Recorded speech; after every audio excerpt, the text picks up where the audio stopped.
All right, I'll be completely honest. I put this 3 hour long video together so you can know, like, and trust me a little bit more and ultimately realize, hey, this guy knows what he's talking about. I've seen some of his results. Let me book in a call with him to work with him one on one.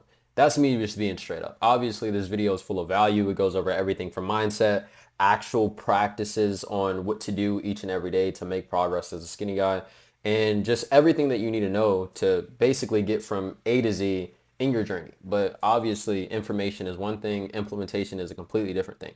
So you can watch this video and implement it and gain 20 pounds easily and just basically become your best health from this video alone. There's tons of value in it.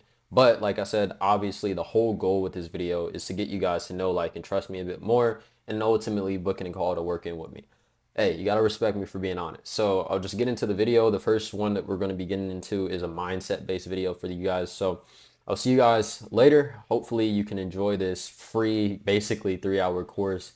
And yeah, see you guys in. All right, so you clicked this video because you saw the thumbnail. All right, you're thinking to yourself, how can you become your best self on autopilot? What does this mean and how can I make this happen in my life? That's exactly what I'm going to explain to you guys in this video. But before, I can't just throw this at you. I have to get to the root cause of this whole thing so you can understand it from a first principles perspective and apply it to your life. So make sure to watch to the end of this, because if you are not currently on the path of becoming your best self or are your best self, which you're not because it's always going to be a continuous cycle, then make sure to watch this video until the very end, because I'm going to show you from A to Z how you can go from being here to here and how you can apply it to yourself as soon as you finish this video. All right, so like I said, I want you guys to actually understand this from a first principles perspective, or just understand the ins and outs of this so you can actually apply it to your life, because I don't want you guys to just watch this video and not do anything with it. Anyway, the first thing that I want you guys to understand is that we are who we are because of something called our identity. Identity. And this is basically just, like I said, who we are, what we do. And identity is something like clay, right? I see this guy who makes similar videos that I do. And he says your identity is like clay and you can mold it to whatever you want it to be. And the thing that molds our identity the most is what? Our habits. Our habits. And you might think to yourself, okay, Isaiah, what does habits have to do with identity? I'm not, I'm not gay. I'm not identifying as, a woman or whatever the same be. What does this mean? All right. What this means is that who you are is determined by what you do.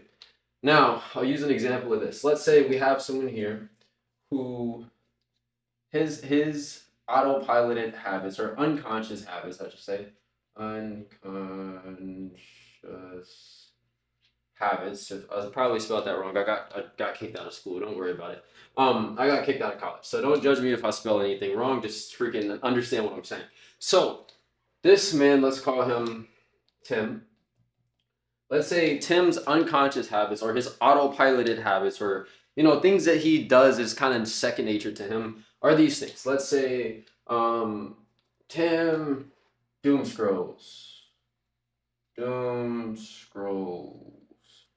for 10 hours a day, and he eats junk food, and he smokes a ton of weed, and he lays in bed all day. Similar to, doom scrolling for 10 hours. All right, so Tim, let's say his unconscious habits, or the habits that are engraved in him right now, are doom scrolling for 10 hours. He eats a ton of junk food, he smokes a ton of weed, and he stays in bed all day, and he doesn't really do much, right? And let's say his hygiene is even bad, like no shower. Now, this is obviously an extreme example because this makes him a complete what? Loser. In this example, right? If you want to argue with a wall. If you sit down and doom scroll, eat junk food, do nothing but smoke weed and lay in bed all day, you're a freaking loser. And if you disagree with me, like I said, go talk to a wall. Anyway, let's get back to the video. So Tim here is, his identity is, let's say he's a loser, or he's not the man that he wants to be, or he's just not his best self. All right, just to kind of keep the theme of this video consistent. All right, cool. So all of these, I say all this to say, Tim's habits make him who he is, ultimately leading to his identity being molded into this loser that I've described him as, right? So all of these habits, let's think of it like a clay pot, right? So when you're dealing with clay, it starts like a big chunk, and then you put water on it, and it has this little spinny wheel, and you're pressing down on it with your foot, and then you're molding it, right? So let's say all of these unconscious habits, or even conscious habits, whatever it may be, is Tim molding his identity into becoming a loser, right? And the dangerous thing about this is, once your identity is solidified, it's a little bit hard to kind of get out of this loop, especially if you're unaware of it, aka you have these unconscious habits that you kind of just do on autopilot, right? So as he doom scrolls every single day, eats junk food, smokes weed, does all this stuff, he's molding his identity into being this loser, or this just not his best version of himself, right? So this ultimately means he is, in a sense, making himself this way, but because these habits are unconscious, it's kind of hard for him to even get out of this journey. And sometimes with people like this, they can get these thoughts of, man, like I'm trying to do better, or this is just who I am, or like in the most dangerous situations, this is just like, I don't care, because these habits are so engraved into Tim, and he's so used to kind of molding himself into this version. And we can continue to use this clay example. When you make clay, when you mold it into a specific way, let's say this version of him is a bowl.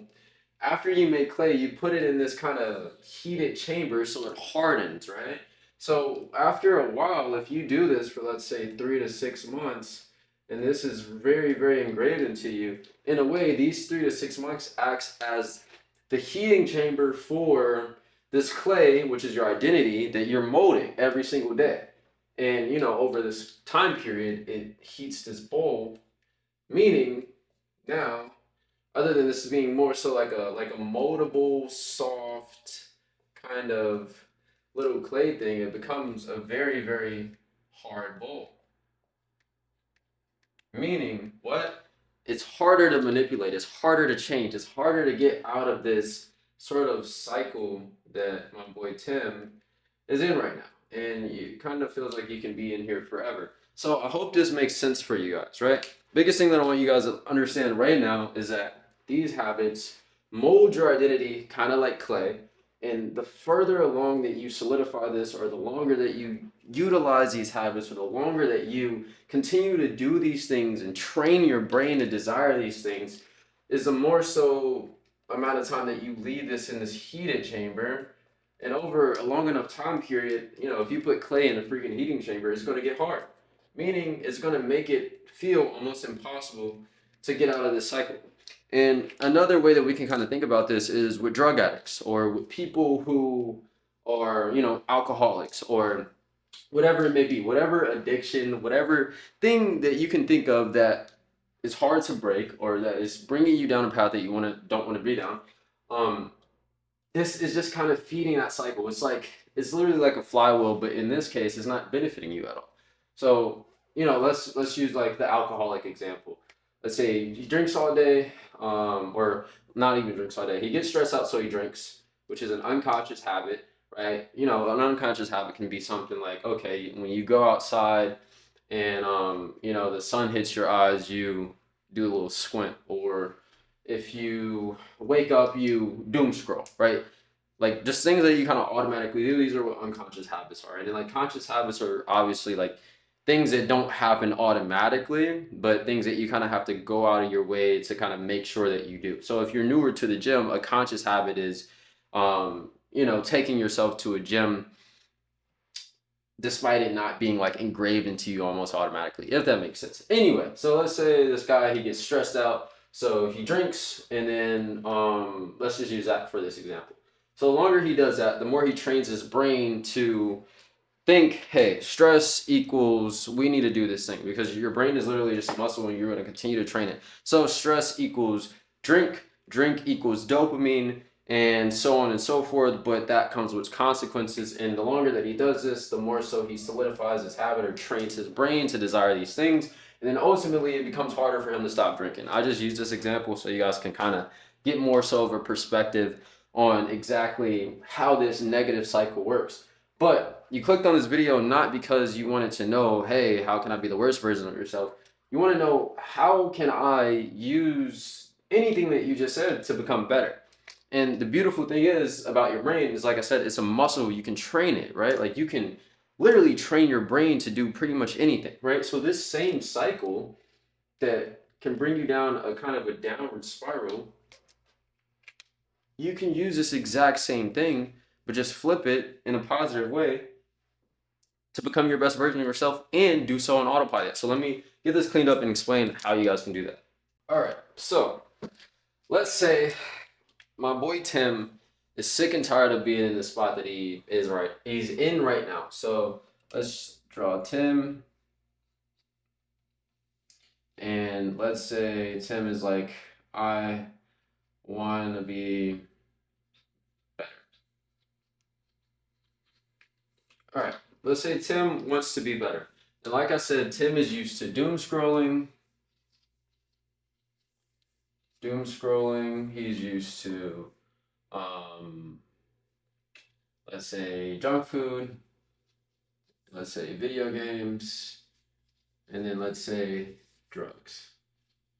All right, cool. So these are Tim's normal kind of unconscious habits, or let's just say habits, whichever one. You can kind of use it interchangeably in this example. So the thing that I want you guys to understand is our brains work in a very specific way. Meaning that even though Tim says he wants to not do these things, since he's literally trained his brain to desire each and every one of these things, he can't just cold turkey it. And if he does, it's going to be something like this. If he decides to cold turkey it, let me draw this graph. Wait, can you guys see that? Yeah, okay.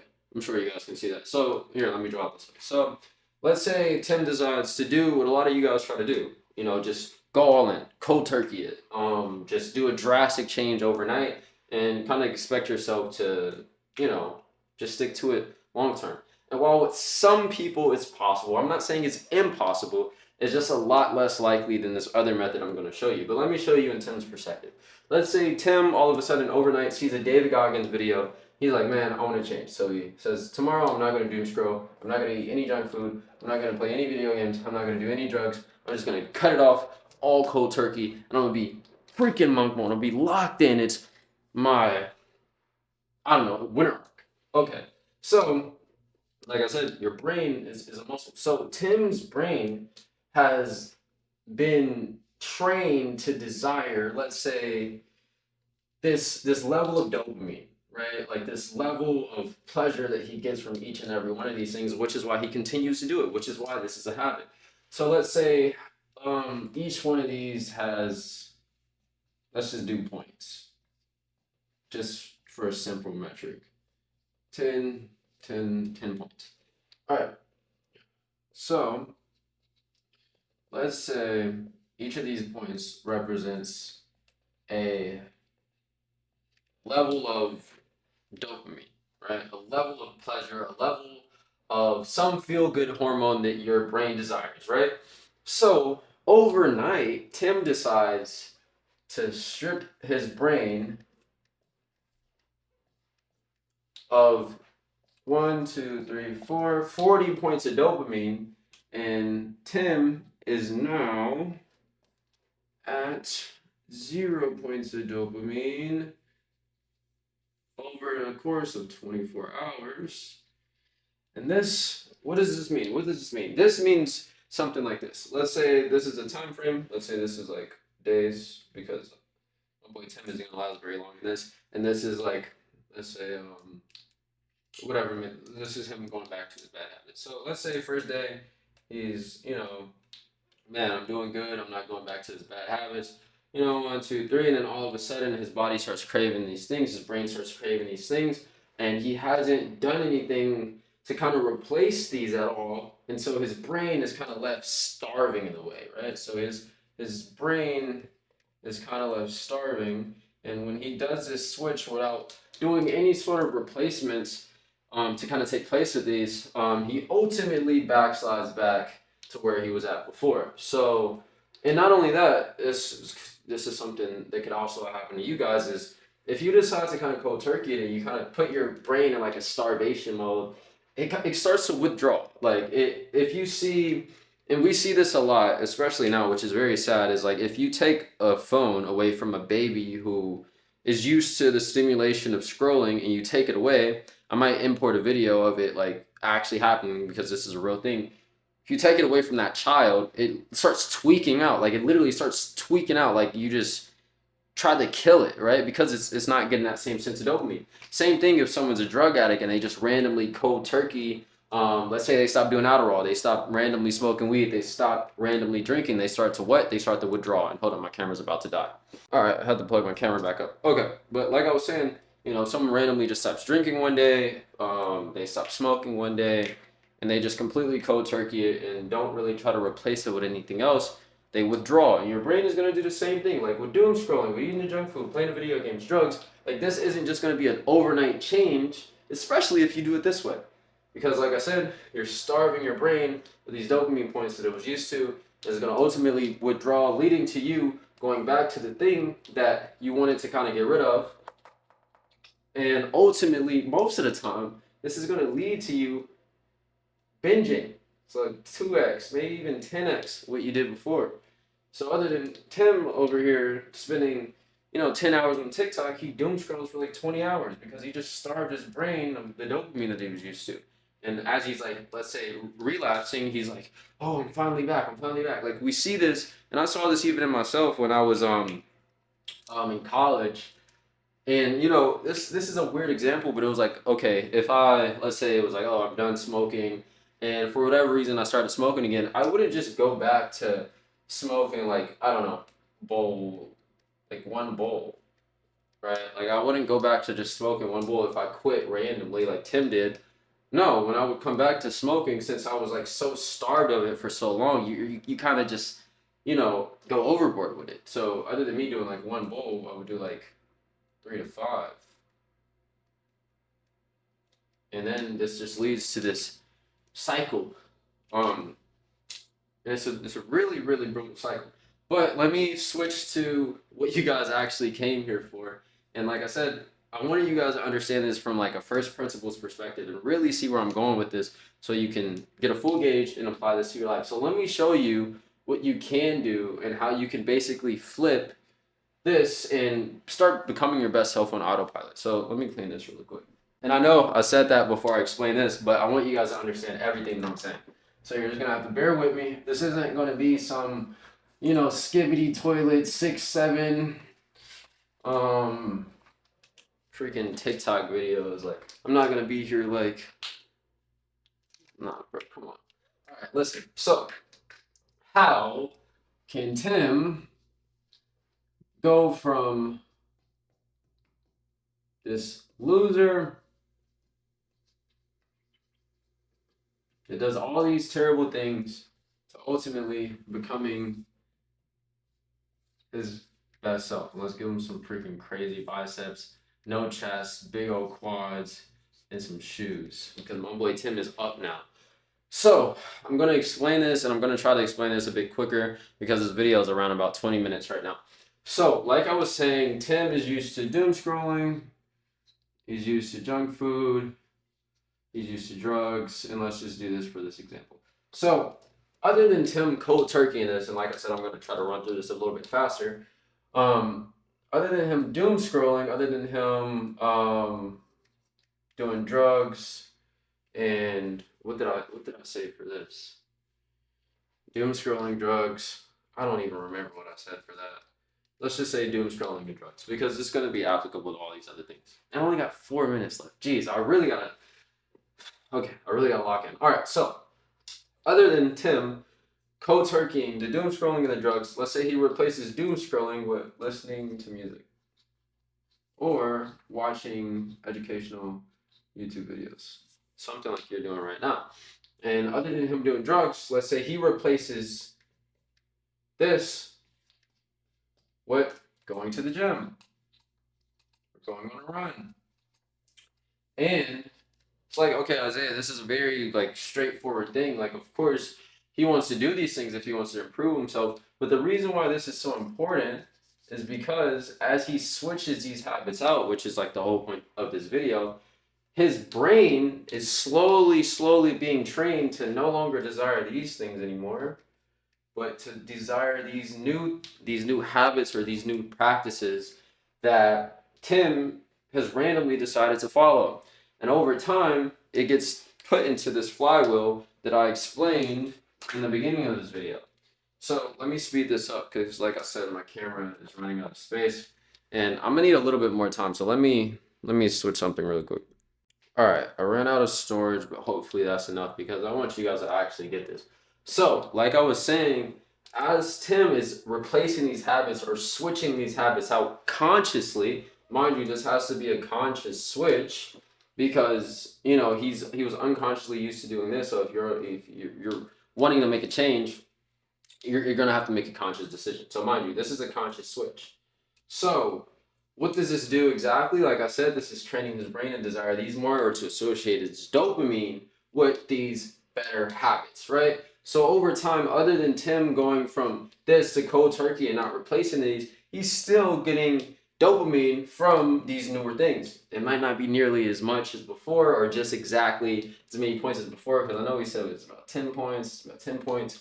Let's say, other than him doom scrolling, he switches to something else and give him like a similar dopamine level. Let's say 8 to 10, and same thing for this one, just for the sake of example, right? And over time, Tim is training his brain to desire these things. I know I said that a million times. Why do you keep repeating yourself?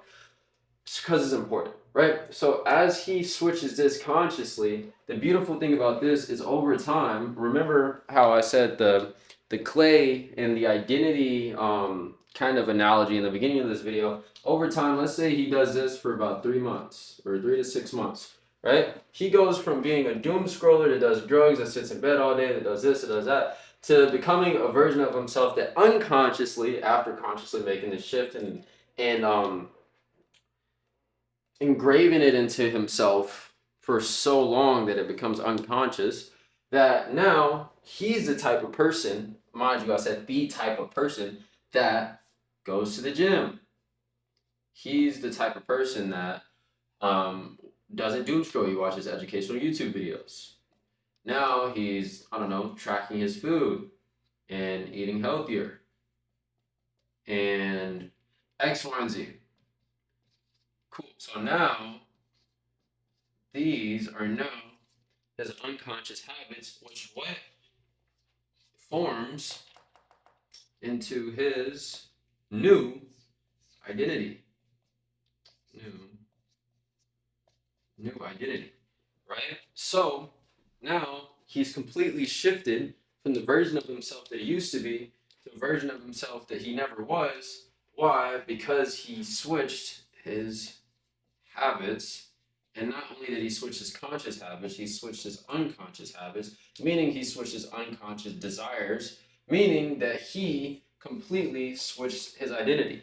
Mind you, he's doing this for 6 months, or let's say he makes a lifetime change because this is the goal. Let's say 3 to 6 months, he solidified it, and now he's done the same thing that I said in the beginning of this video, but just on the other side of the spectrum. Now he's taking his old identity, his old bowl, he smashed it down in a paste or in the clay or like into whatever it may be. He remolded it.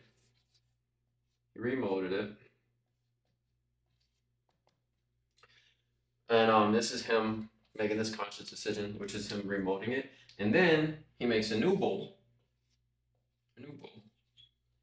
And he puts it in the heating chamber, just at 3 to 6 months. And now he has a brand new bowl or brand new identity. And all of a sudden, now he just unconsciously does these things because he's gone through this process. And all of a sudden, it's second nature for him to go to the gym. It's second nature for him to watch these YouTube videos. It's second nature for him to eat healthy food and X, Y, and Z. And all of a sudden, he's going from this loser to being freaking jacked and actually happy with himself because, he's getting real dopamine and he's not doing this degenerate stuff. And all of a sudden now he's just the type of person that he used to desire to be, meaning all of these things that he knew he was supposed to do, but he didn't in the past, are what? Automatic, right? And hopefully this makes sense. I'm pretty sure this does, but just for you guys who are kind of confused, I want you guys to think about this in the context of someone that goes to the gym, right? And I won't use the whiteboard for this because I know this video is really long and you're probably like, Isaiah, you've been talking a lot. But let's say someone like me, I'll use me for the example. I was 90 pounds. You know what? I'm going to use the whiteboard. I love this thing. So a real world example is me, because this is the whole reason behind me even being in the spot that I am now. So let's say this is me, and this is to really, really, really just kind of solidify this way of thinking, right? So let's say me, 90 pounds, insecure, and I'll let it this way, video games, big games, mindset, diet, bad diet, etc. Right?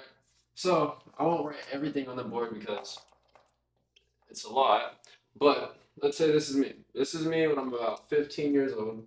I was 90 pounds. I was ridiculously insecure. I was depressed and I hated myself and I was ready to end my own life. I got 4 minutes left, so bear with me. All right, so the reason why I was this is because of what?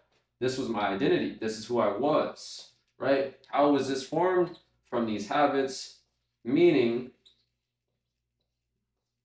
these unconscious habits, unconscious habits and conscious habits, whatever it may be, really made me who I was, which led me to being here, right? Like I've been explaining in this whole video, you should know what this means by now, right? I shouldn't have to explain the whole, philosophy behind it or the science behind it or the math behind it, whatever you want to call it, right? The reason why I'm here is because of my identity, and why my identity, because of my habits, and my habits can lead to my thinking process, my eating habits, the way that I view myself, the things that I got my dopamine from, my mindset, whatever it may be. All of this falls in this category, right? So how the heck did I go from here to where I'm at now, to where I'm basically the man that I've always wanted to be? I'm 20 years old.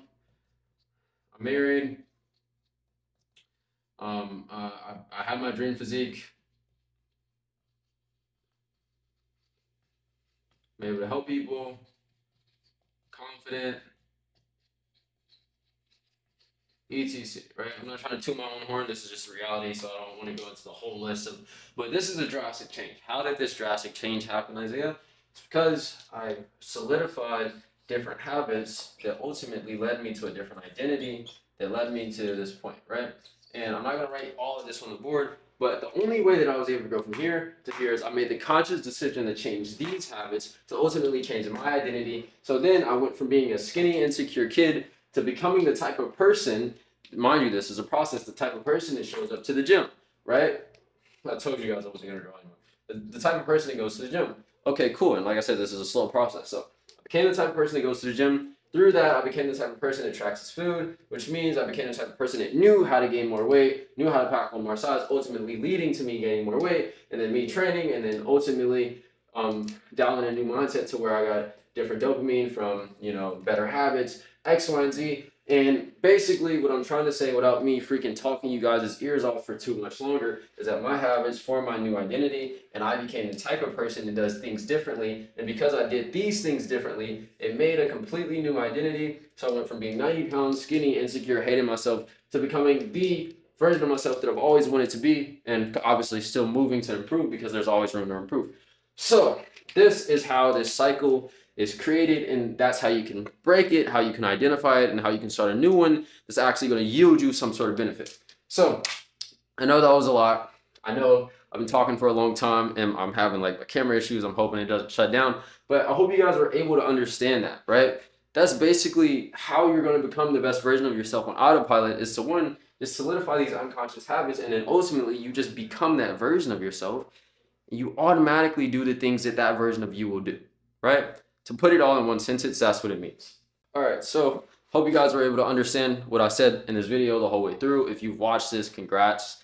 You have the ability to sit down and focus on something, meaning that one, you're already on the path of becoming your best version of yourself, or two, you're taking it seriously enough to sit down and watch a video that isn't high edits, isn't high, freaking all this crazy stuff going on to keep your attention. You actually watch this. So congrats, right? And if you're watching this, I want you to know I'm an online fitness coach. That's what I actually do. I love making these videos to kind of share my mindset and my perspective, but I work with skinny guys specifically, meaning if you're a skinny guy and you're tired of struggling, you're tired of going to the gym and not seeing any progress, you're tired of spinning your wheels, X, Y, and Z, and you want to work with me one-on-one to actually achieve the physique that you want, pack on 20 pounds, whatever it may be, just click the link below to book a call with me. And if not, go to my Instagram and you can see all the testimonials. It's Isaiah Yee. It's the same thing that you see on here.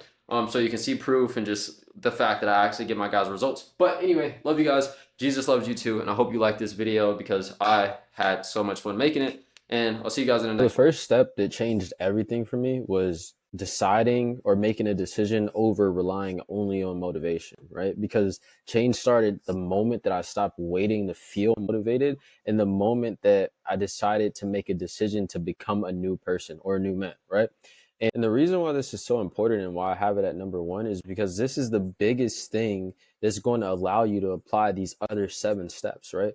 Because if you're in a spot to where you're kind of just sitting there waiting on motivation, waiting on something that's never going to come, and you're waiting for this perfect moment that's never going to happen, your action is it's never going to happen, right? You're never going to actually end up taking the action that you need to become the version of you that you want to be, right? You're just going to be the type of person that says, "I'll wait till New Year's, wait until I lock in, or when I feel it, then I'm going to actually go to the gym or I'm actually going to start my journey," whatever it may be, right? All of these excuses, waiting on something is never going to come, waiting for the motivation is always going to fade instantly, is going to lead to you not taking any action at all, right? But the moment that you start But the moment that you pre-decide that you're going to step into this version of you that you want to be, and you really just kind of detach your emotions from it, is a moment to where everything's going to change, because you're going to go from being this person that's waiting for the New Year's, waiting for him to feel it, waiting to, have some magic thing happen for him to spring into action, to being the person that's like, you know what, I don't care how I feel, right? I don't care if things aren't perfect, and I don't care if perfect, and I don't care if I have no motivation, right? Right? All of these things get thrown out of the window, and because of that, you're able to show up for yourself. And not only that, compared to this version of you that's leaning on his excuses and you just always finding reasons to quit, even if he does end up starting, right? He's always going to end up in this kind of roller coaster to where he's starting, stopping, starting, stopping. But the moment that you pre-decide that you're stepping into this new version of yourself is the moment to where you can consistently grow over time. And now obviously there isn't going to be like a reality to where things are just going to be smooth. Like, you're probably going to get hurt, you're probably going to have something come up in your life, and you're going to have these little roadblocks in a way. But the biggest thing is, like, over time you're going to be consistently making more progress compared to someone who's lacking the discipline and really only leaning on motivation, right? He's going to be starting and stopping over and over again, and then eventually he's going to go through this cycle so many times to where he's making progress and then losing it all, making progress and then losing it all, until he gets to a point to where he just quits and then he makes no progress at all, right? And then he's just stuck. He's stuck in the same spot, and if anything, is worse than if he would have never started to begin with, because he put in all this effort and all this time to see absolutely nothing. Versus, on the other hand, when someone pre-decides, or when you pre-decide that you're going to step into this version of you and you're going to show up for yourself no matter what, even if you do have roadblocks on the way, you're going to consistently be gaining, right? And if both of these guys spent the exact same amount of time going after the same goal, which is, let's say, like gain 20 pounds or dial in with the consistency, whatever it may be, right? This person spent 90 days being on a roller coaster because he was leaning on motivation and was partially showing up for himself, and then ended up wasting 90 days being even more demotivated and seeing nothing out of it compared to this guy who didn't lean on motivation, didn't, have this thought in his mind where it's like, okay, if things are perfect, then I'm going to. No, he's just going to. So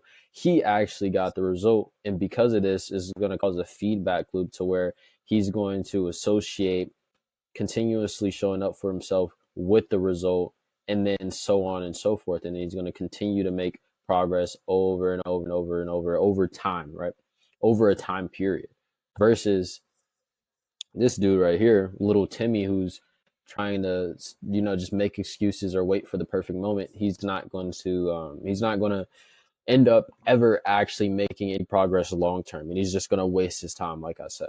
Second step is choosing to progressively overload versus program. And this goes hand in hand with what I was saying before, because if you choose to program hop versus progressively overloading or training the way you're supposed to be training and looking for the best option or the best magic workout plan over consistency, you're once again sort of leaning on motivation rather than leaning on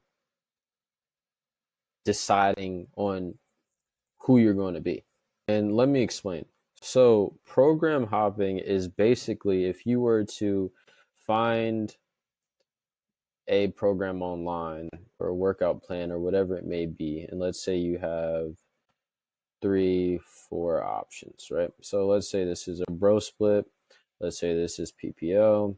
Let's say this is an Arnold split. And then let's say this is an upper lower split, right? So you can be one of two people. You can be the person that chooses to pick one workout for 1 week and then another workout for 2 weeks or another workout plan for 2 weeks and then switch over to this one after this second week, right? And then you're like, okay, I don't really like that one, so let me go back to this workout plan. And then let me go back to this one. And then, oh, maybe I should try this. And then you have this cycle over like a span of 6 weeks in this example to where you're hopping from program to program, right? And the reason why this is bad or the reason why this is going to lead to you not making nearly as much progress as you should be making is because you are unconsciously trying to pick something that's going to be perfect or something that's going to be the most optimal or something that's going to get you the best results in the least amount of time possible, right? And while that isn't inherently wrong to want to progress, you continuously hopping from split to split to split or from program to program to program because you're not seeing the result that you want in such a small amount of time, you're robbing yourself from progressively overloading, right? And all progressively overloading is just like sticking to the same movements and progressively making them more difficult over time, whether that's with weight or with rep ranges, right?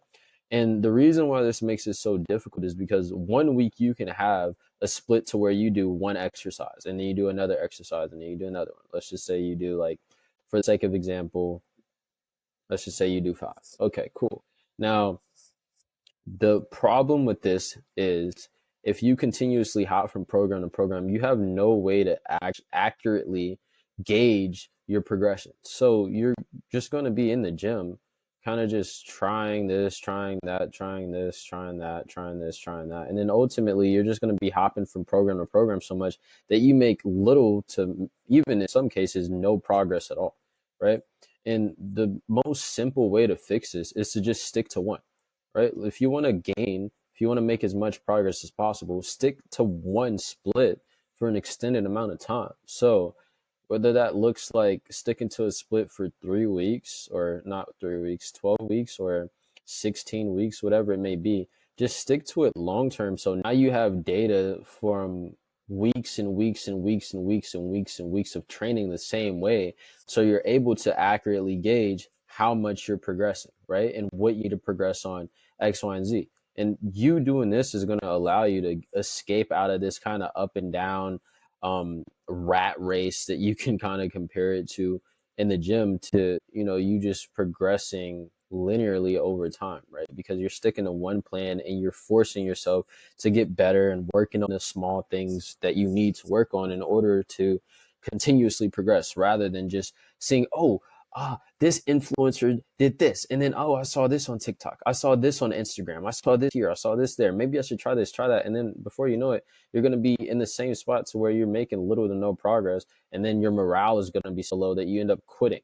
Now, on to the third step that allowed me to go from this to this. And that's just feeding the machine or just feeding your body. And the biggest thing that you need to understand is that you cannot build a physique, you cannot build the physique that you want, eat in the same way that has kept you stuck on this side of the transformation spectrum, right? And this is something that's so obvious, but a lot of you guys just seem to not really grasp just how important this is, right? Because you can train as much as you want. You can train as hard as you want. You can go to the gym, try to progressively overload for a short amount of time, try to, be consistent, do cardio, whatever it may be. But at the end of the day, if you're eating freaking 2,000 calories and your maintenance level, let's say for this example, is 2.1K, you're not going to make any progress. If anything, you're going to make a little amount of progress over time and then just plateau at the very best, right?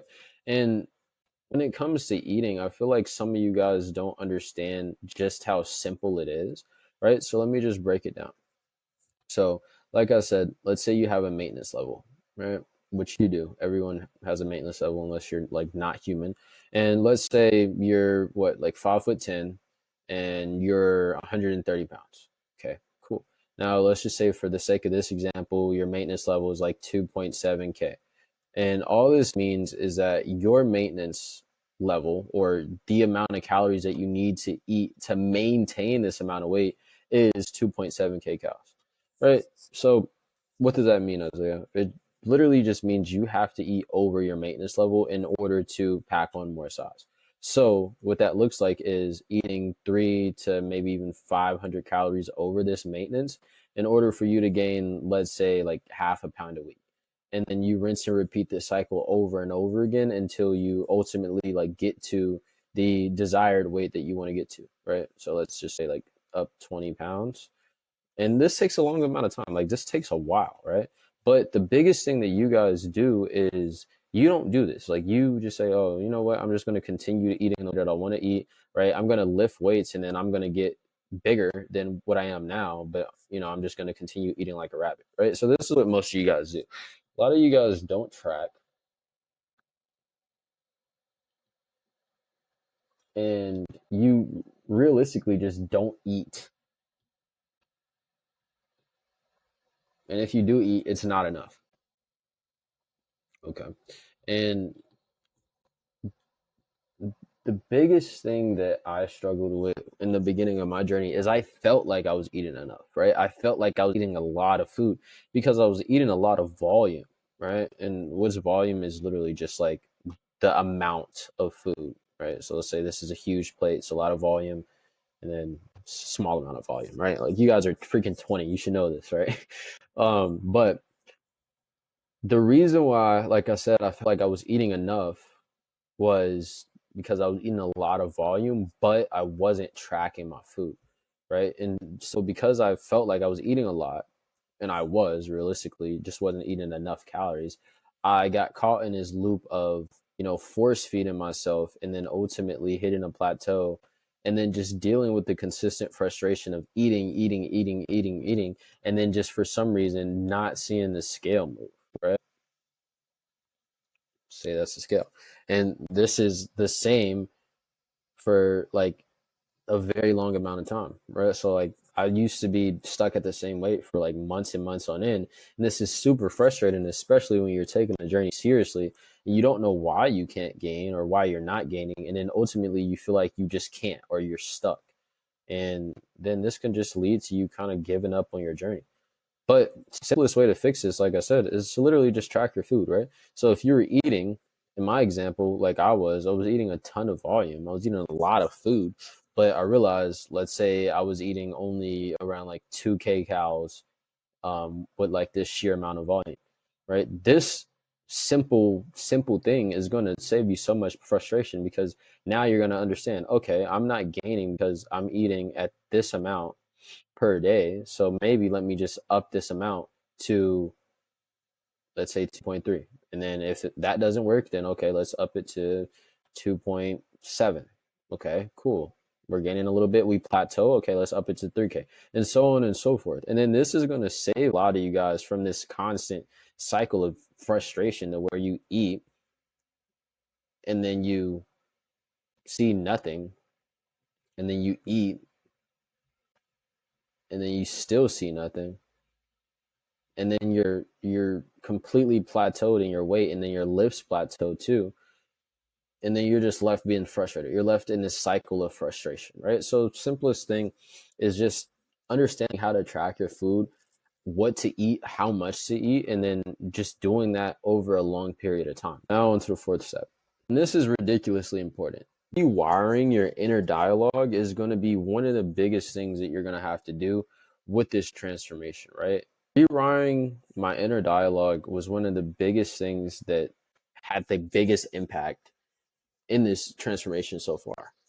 And that's because you're never going to build confidence in yourself with that same voice that tore you down, right? And I've made videos like this in the past, but let's say this is you in the box, okay? And let's say this is before your transformation. Now, before your transformation, you guys know, because you're experiencing this right now, you hear these comments from outside people, right? Like you hear, oh, you're anorexic, you're so skinny, you're so small. Oh, look how small your wrists are. You know, little things like that, like little things that get to you.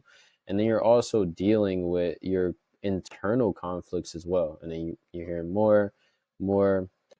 Let's say you go to a pool, go to a beach, people make comments. You see people around you, they're in shape, they're confident in themselves, and then you're just looking at yourself like, oh, I'm not, I'm still stuck, I'm still this, I'm still that. So you have all these outside voices, right? And now inherently these don't really matter, but they do when you allow them to kind of infiltrate your box, right?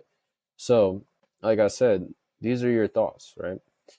You're beforehand, or before this transformation, you're telling yourself, I'm stuck, I can't do it, I'm skinny, I'm small, I hate myself, you know, just all these negative things, right? And then you're also hearing all these negative things on the outside as well.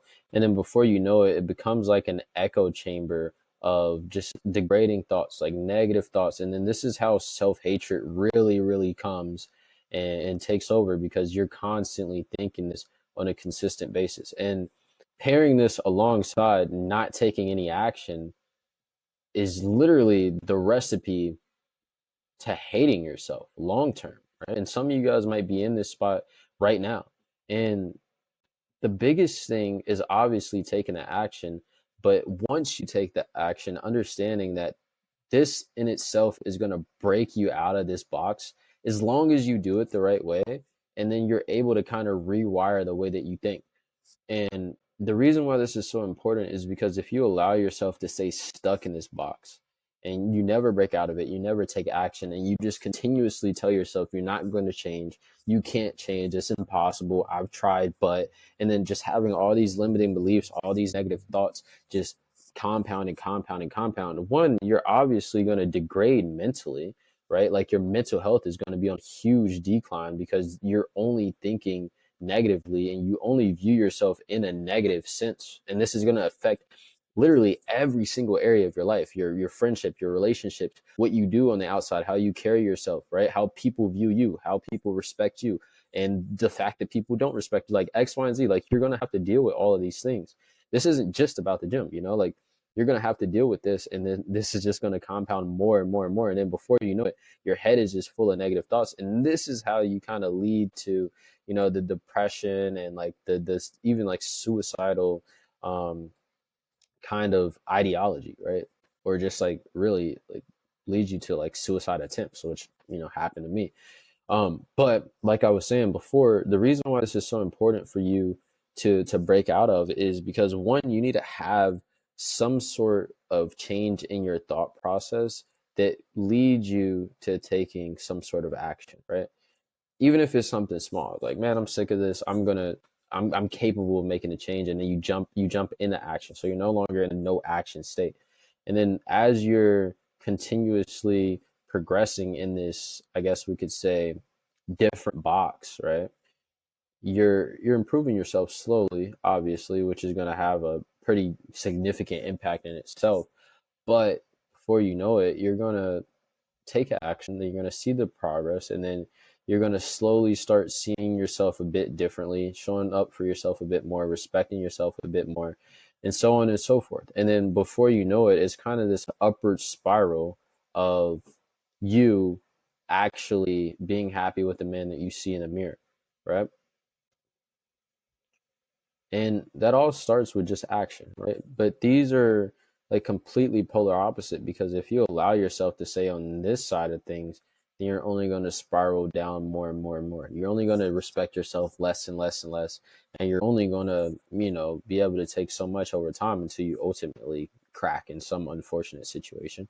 But when you're able to take action and break yourself out of this box and get yourself out of this echo chamber of degrading thoughts, and rewire the way that you view yourself or the way that you think, then you're going to be capable to take more action. And then it's just going to be like a flywheel of um, continuous action, feedback loop, seeing the result, being happier with yourself, having more positive thoughts, and so on and so forth. So it's like a positive domino effect, right? And then you tip this domino over, and then it's going to help every other area of your life, so on and so forth.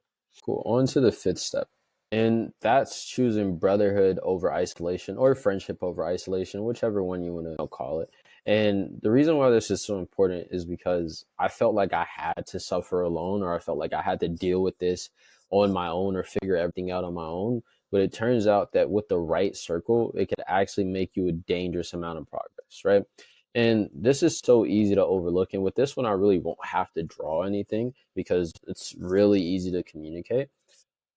If you go down a path to where you're going down unpaved territory, like you've never made this transformation before, you don't really know what you're doing, you don't really know how to do it, like you're trying, and this is new, this is semi uncomfortable, and you're trying to embrace this new version of yourself while still shedding this old version of yourself that you hate. And it's a pretty difficult process, and it could be kind of mentally draining, especially not knowing what to do. Now, obviously, if you're watching this, you're getting a bit more direction because I'm literally listing everything out.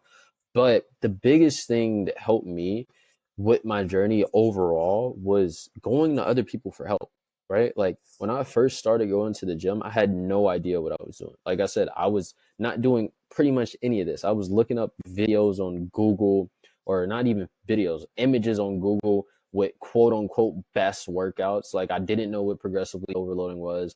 I was kind of relying on motivation for a bit, and I wasn't doing any of the things that I was telling you guys to do, or telling you guys to do in this video now. And it just led to me being frustrated and dealing with a bit of demotivation because I saw these people around me making progress while I just kind of stayed the same. But when I started going to people for help, like for example, one of my first ever, I guess we could say, mentors or gym bros was a guy named Logan. And Logan was significantly bigger than me at the time. Obviously, like I'm 100 pounds soaking wet at the time.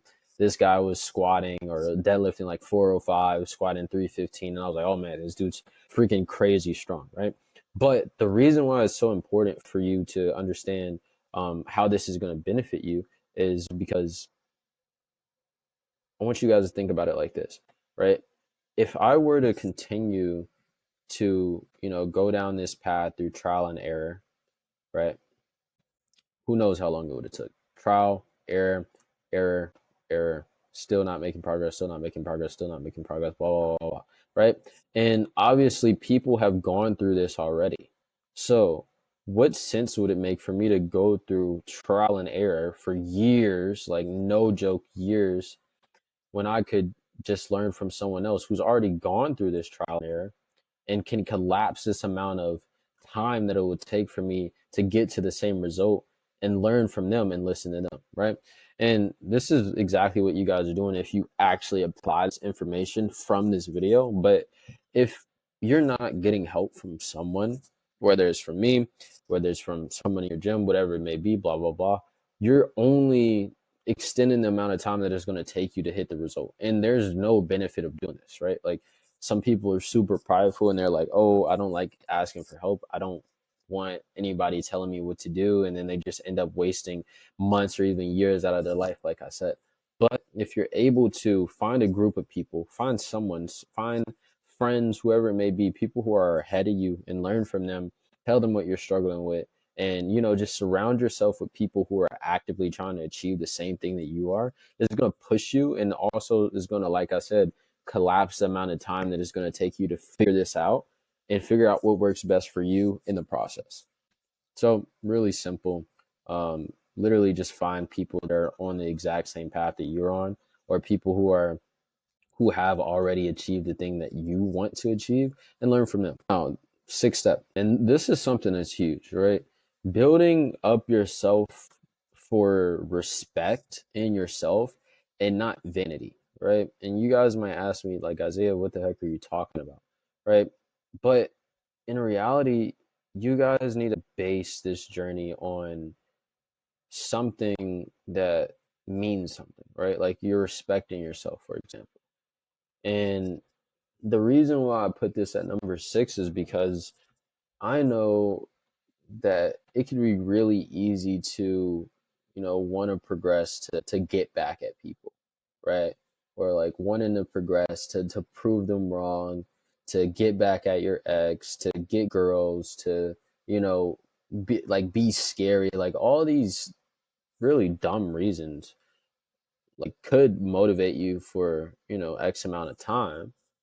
But the sad part about this journey is if you're only basing your motivation, if you're only showing up for yourself for these, I guess we could say vainful reasons, then once you do achieve it, then you're just going to kind of lose a spark, make a ton of progress, and then realize, man, you know, I really just wanted to, prove my ex wrong, get big so people couldn't talk about me or like scare people, whatever it may be, like whatever dumb reason, or like, oh, get attention from a girl. This is something that's huge, right? Let's say like the girl example, right? So you're working out all this time, improving yourself. Oh, I want a girlfriend. I want a girlfriend so bad. Oh, blah, blah, blah. Like, cool. Cool. You want a girlfriend. Let's say 9 months down the line, you get a girlfriend. Now, your only reason to keep going has arrived, right? Like, okay, you've achieved your goal. And what's going to happen? You're going to get comfortable, and then before you know it, you're going to be right where you started, right? And you might say, no, Isaiah, this is a crazy exaggeration. But no, I've seen this with my own eyes, like with people that I've known personally. They put all of these vanities on their list of whys, and the moment that they get it, they completely fall off, right? And the sad part about this, like the girlfriend example, is this woman is going to be with you because, or this woman is attracted to you, or came up to you or introduced herself into your life because of this peaked version of you. Now, if you allow yourself to continuously fall off over and over again, before you know it, you're going to be back at the same spot, if not worse. And then what's going to happen then? Right? You're going to be out of shape. You're going to hate yourself again. And then we're back to square one, right? We're back to being where we started. And obviously, we don't want to be there. So, like I said, base this journey on something that's meaningful. Like, put your why into something that's meaningful, something that's not just vanity, right? Like, gaining respect for yourself, like being an inspiration to those around you, being able to help those around you, like being, a version of you that you wish you had when you were younger, like actual good reasons, right? Don't base it off of like, oh, I want to get a girl, or I don't want these people to say these things about me. Because dude, if you apply these steps, you're 100% going to transform, 1,000%. But the moment that you get there and you realize that you kind of made this all about the wrong reason, is going to be the moment to where you're just going to have the realization of where you're like, man, I really don't even respect myself, right? Like I did all this for someone else. And that's just a terrible feeling, right? And that's why I put it at number 6. Now, number 7, right? And this is for me personally. Obviously, you guys can do what you want, but having God at the center of your life, or like at the center of really everything.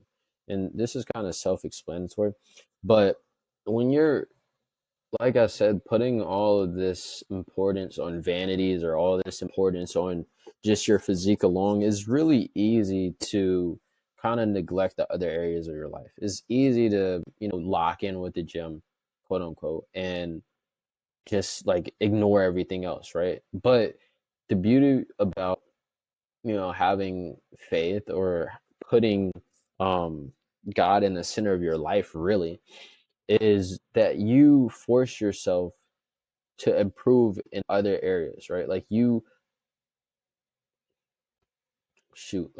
force yourself to improve in other areas, like I said, right? So not only did I build my body, but like you build your character, you build like your soul. Obviously your faith is going to grow. And the reason why this is so important is because, like I said beforehand, it's going to be a domino effect, right? Like this transformation isn't just about muscle, and it's never really been about muscle. This is a transformation of yourself completely. Like, this is an ascension, right? Like, you don't just go to the gym just to get big. Like, you don't go to the gym just to have muscles. You go to the gym to respect yourself, right? And that self-respect allows you to show up for yourself in, let's say, your work life or your business, right? And then that confidence that you gain through the gym is going to translate in your relationships, right? And so on and so forth. And that's why I kind of put this in here, is just to kind of solidify this idea that, this, while I may have just told you guys like how to transform physically, this isn't the end all be all. This is literally just the first step into becoming the best man that you can possibly be. And in my life, becoming the best man that God wants me to be, right? So that's really it. Like, those are the 7 steps that took me from this to this. And now, steroid accusations, which is pretty cool. But yeah, that's it. So, make sure to apply these. Shoot me a text on Instagram, link in my description. If you want more one-on-one help, or just book a call with me through this video. And I have a free training right here. I'll put it at the end of this video. It's an hour long, telling you everything in more of an in-depth kind of way. But love you guys. Jesus loved you too. And talk to you next time. Click this video because you're skinny, you may be in your 20s, and you're trying to achieve your dream physique, or you're trying to make progress, but for whatever reason you just seem to not be able to either, one, stay consistent, stick to it for long enough to see any results, or if you do see any results, you kind of slide back to what you were used to doing and then ending up right in the same spot over and over and over again. And the reason why this is the case is it isn't because your metabolism is fighting you back. It isn't because your genetics makes it impossible for you to improve physically. It isn't because of some magic wall that's up that is just forcing you to stop doing the things that you need to do in order to get there. And you might be asking yourself, then what is it? And I'm going to tell you that in just a second. So you got to watch this video, because I know it's not a lot going on. It's not a lot to, quench your dopamine receptors. But if you watch this, I guarantee it could definitely get you moving in the right direction if you actually apply it. So the reason why a lot of you guys are stuck in the exact same spot is, like I said, it's not because you have a problem with your genetics. It's not because you have a problem with your consistency. And it's not because it's just impossible or it's not meant for you. Because anybody on this world can get into better shape as long as they're, one, physically capable of moving their bodies, and two, they stick to it for long enough.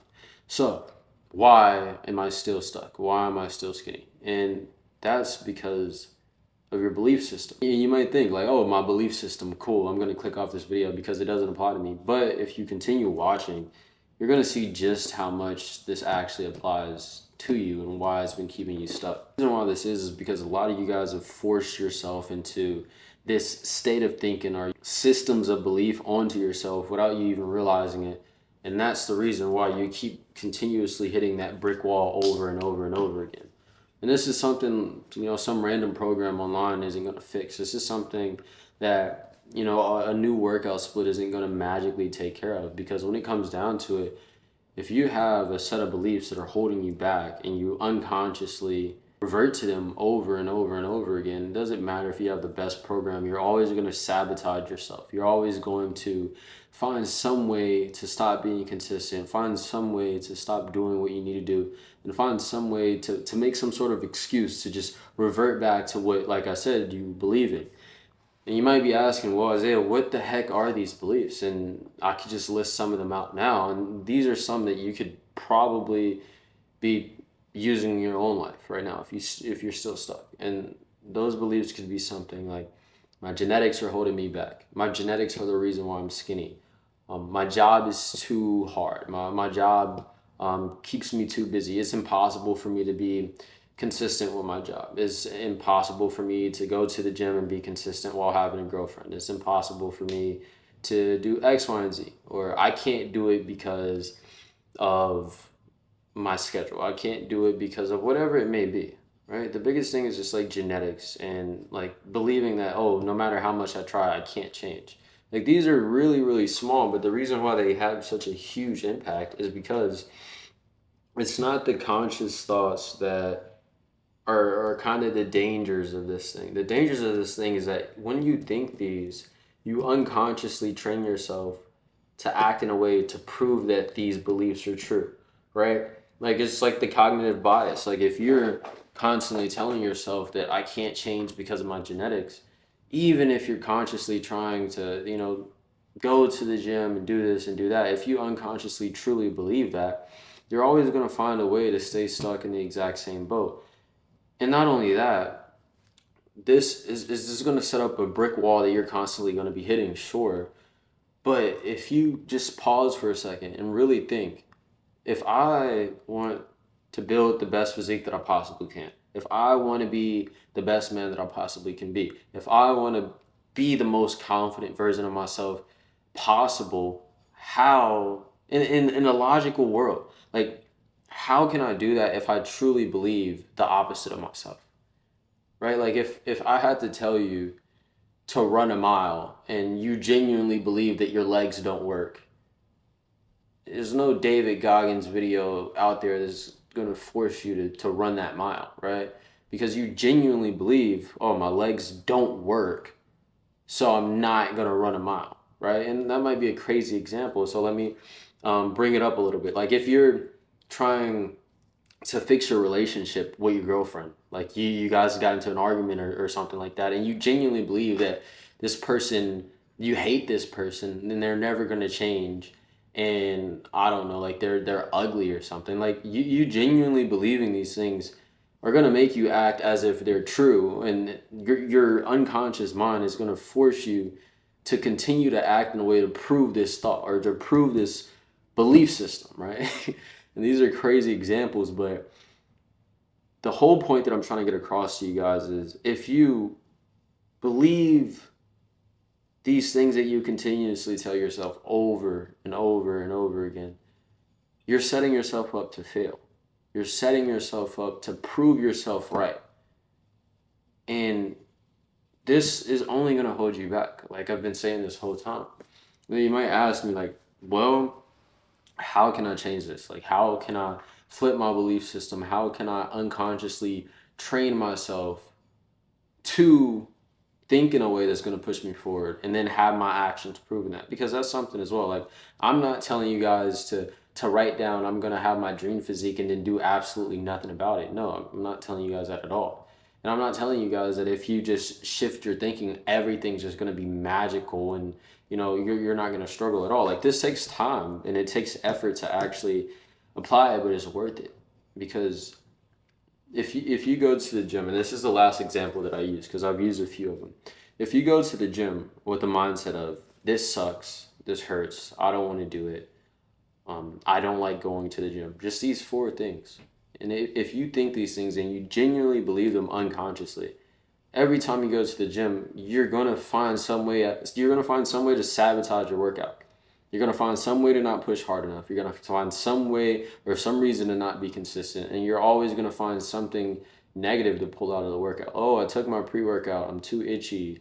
Oh, I can barely breathe. Oh, my heart's beating really fast. Oh, this is uncomfortable. This hurt. Like, just little things like that. And it may seem like it's something so small and that doesn't matter, but it does matter because if you flip that, you're like, I love going to the gym. I enjoy just showing up day to day. I enjoy just working out and pushing as hard as I possibly can. You can go through the exact same thing, but because you believe these things, you're unconsciously going to be trying to prove them whether you realize it or not. Right? If you take the same pre and you're like, oh, this pre-workout is really hitting hard today. I'm liking it. Like I can feel my skin itching. Like, oh, my heart's beating really fast. I'm going hard. I'm liking this, right? It's like these little things that you can do could seem like it is something so small, but these are the real needle movers because when you can put yourself in a state of mind to where you genuinely enjoy every single part of this journey, the man who enjoys walking walks further than someone that's just going on a walk with a set goal in mind, right? And it's the same principle here. You're either going to be on the side to where you're consistently sabotaging yourself or being on the side to where you're consistently proving to yourself. So it's up to you. What are you going to do? Right? And now let me go back to what I was saying before. The way that you change this is simply by writing out all of your limiting beliefs. Literally write them out. Like what do you think like what are you thinking currently that's limiting you? And I can list out a couple of things from my past when before I started my journey and here's just a couple of them so you guys can get a gauge of exactly what I'm talking about. Like I thought my genetics were the reason why I was skinny. I thought my genetics were going to be the reason why I stayed skinny. I thought no matter how much I ate, I could never gain weight. I thought I would never be able to gain muscle. I thought I would always be the same version of me, and so on and so forth.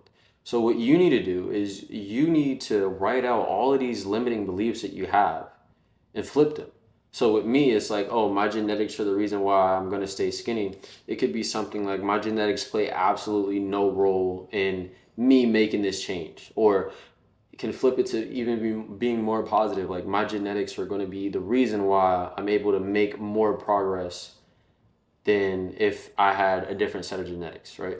Or if I'm skinny, I can be like, oh, well, my genetics are going to allow me to stay lean while packing on more muscle. So I'm going to hit this goal that I have. I'm going to look this certain way in a shorter amount of time than if I was fat. Or just like shortening these things or just flipping these things in a way to where it's positive. It's a reinforcing belief rather than a limiting belief. And you can do this for every single limiting belief that you have. And the moment that you can start telling yourself something like, here's another example. Oh, I hate going to the gym. You can flip that to I love going to the gym. Literally write these down and say them out loud and then reinforce these beliefs with your actions, right? And it's going to take time, like I said, but if you can flip I hate the gym to I love the gym, flip I don't want to work out to I enjoy working out, and then you prove that over a long enough time period, those beliefs are going to prove themselves true through your actions, and then the results are obviously going to speak for themselves, right? And this is the most simple way that I can put it. And this is something that clicked in my mind in a different area of my life. With me coaching, like I had to switch out some of these limiting beliefs, and that's why I felt so pulled to tell you guys about it, is because I applied this in a different area of my life, and it impacted me almost instantly, right? And this is something that you can apply to every single area of your life. Like I'm obviously talking about the gym, but you can apply this to your relationships, your job, X, Y, and Z. But that's it, man. Like the moment that you can actually take hold of these limiting beliefs and then flip them so they serve you, and then you prove these beliefs through your actions, it's like a cheat code, man.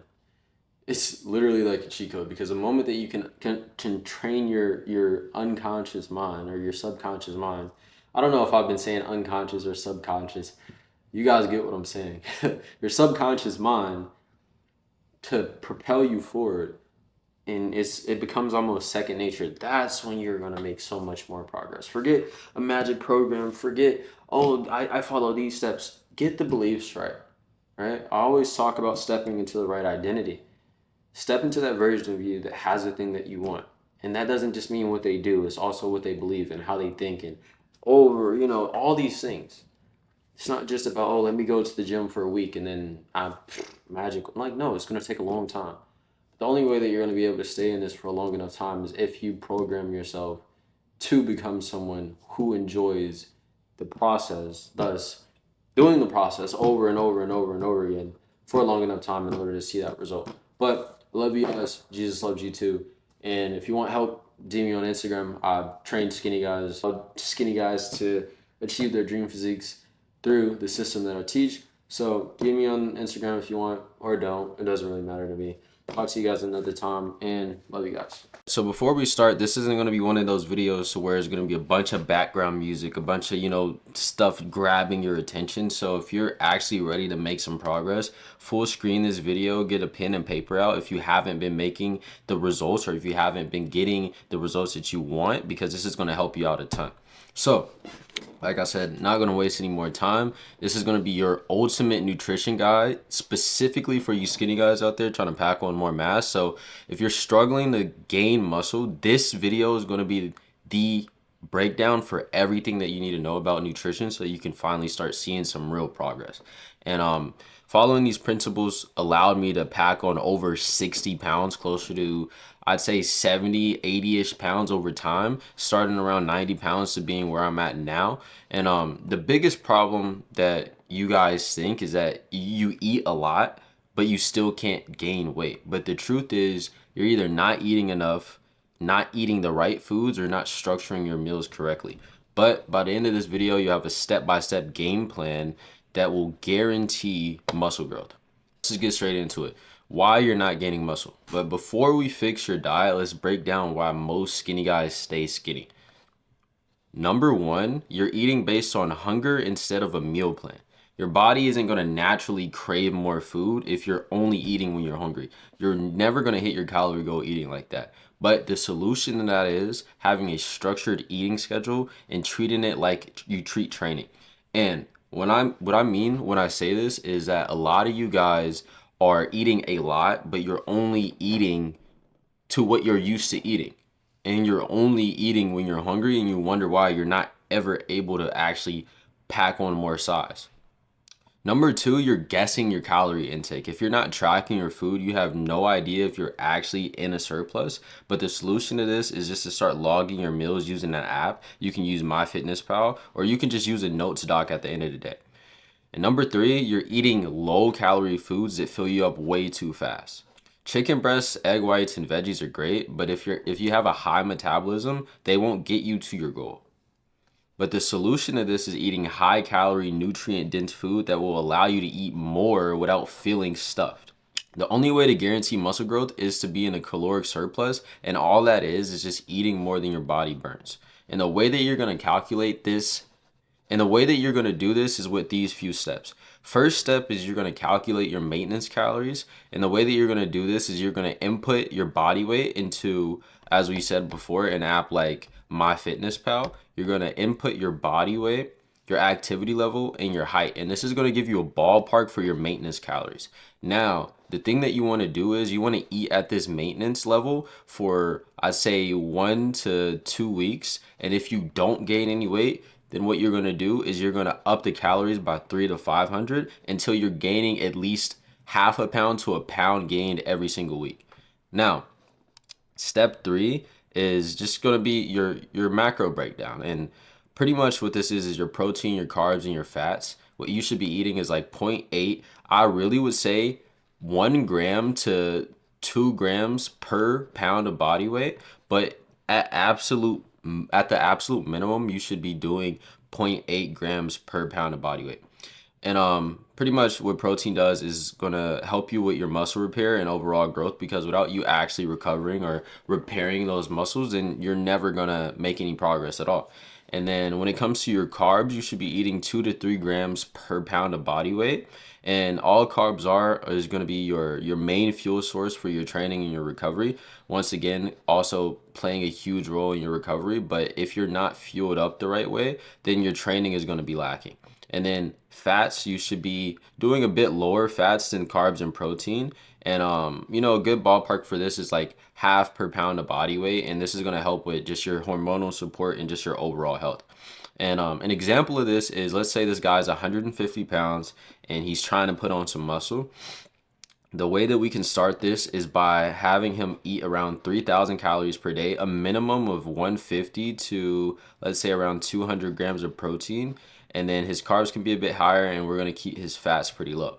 And the thing is, like I said before, this could be a ballpark. So let's say this guy eats at he eats these macros for 3 weeks and he only gains 0.5 pounds, right? And depending on this guy's height and how much fat he's willing to put on, you know, you can take it the slow route for sure. But let's say this guy wanted to be gaining, you know, a pound a week and speed it up a little more. The way that he would go about this is he would up these calories by 2, 3, 4, 500 until he was linearly gaining 1 pound every single week. And let's say his goal was that, and he would do nothing more. And once he started to plateau with his weight, or if he started to plateau with his weight, let's say he gets to like 165, 170, he's going to be eating at these macros for a while. Let's say his body adjusts to it and he starts gaining just half a pound again, eating the adjusted calories. He would just rinse and repeat this cycle of upping the calories by 2, 3 to 400 until he gets to that specific goal that he has in mind.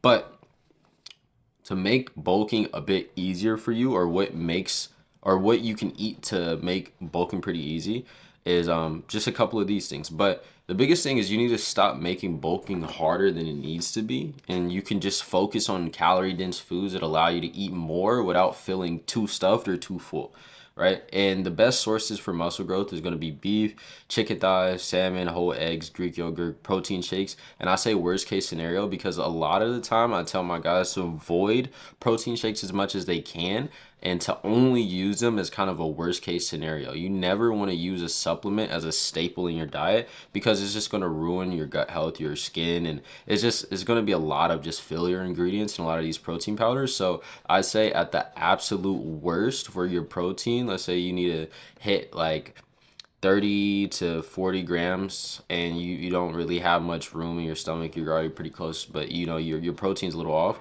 then that's when you would bring this in. And then the best carb source is going to be rice, oats, potatoes. It could be sweet potatoes as well, bagels, pasta, fruits, and honey. And like I said before, these carb sources are going to be really, really huge for your energy and your recovery. And some fat sources that you can have is some peanut butter, olive oil, nuts, avocado, whole milk, cheese.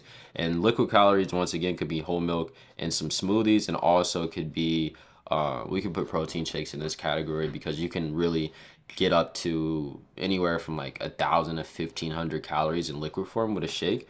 But only difference is with these smoothies is you probably just wouldn't have any protein powder in it. It's more like just straight fruit, oats, honey, milk, stuff like that. So the way that you're going to structure your meals, because like I said before, a lot of you guys are only eating when you're hungry. A lot of you guys are, you know, eating a lot, but you're only eating a bit more than you used to, and it's not cutting it, and that's why you're not gaining any size at all. But a lot of you guys have this misconception on the other side of that spectrum is that you need to eat every 2 hours. But in reality, you just need a solid meal plan structure to hit your daily calorie goal. So let's say you had to hit 3,000 calories bulking up, gaining like a pound a week. And I'm gonna draw this on here. So let's say your breakfast in the morning is going to be 800 calories. You can do 4 eggs, some toast with peanut butter, banana, whole milk, and that's your very first meal, and it's going to be getting you at 800 calories. Cool. Now let's say a post-workout shake. You eat it for like 700 calories with some milk, some oats, some peanut butter, banana, and worst case scenario, some whey, or not. Let's say you include the whey. The whey would be around like at most like 120 to 200 calories. And that's how you're going to get those other 700 in. And then at lunchtime, let's say you're at 800 calories, you need to get 800 calories in. You can just do some beef, rice, avocado, and some veggies. And then for dinner, you can just have some salmon, pasta, and then drizzle some olive oil in it, and even throw a salad in there if you want to. But as you can see, you just got your calories in 1, 2, 3, 4 meals if you even want to include this as a meal because it's literally liquid calories.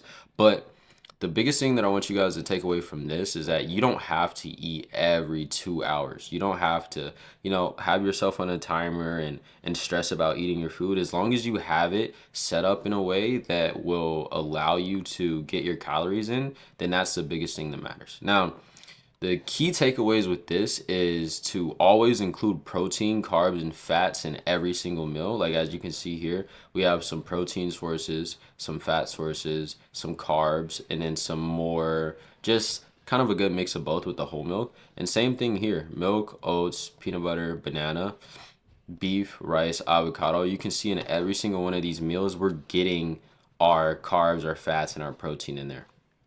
And if you struggle to get your calories in with eating like a normal meal, you could just include some liquid calories if you're struggling to eat enough. That's really the easiest way that you can kind of go about it. I know a lot of you guys are busy. A lot of you guys might not have time to cook at a certain time of the day and don't really enjoy meal prepping.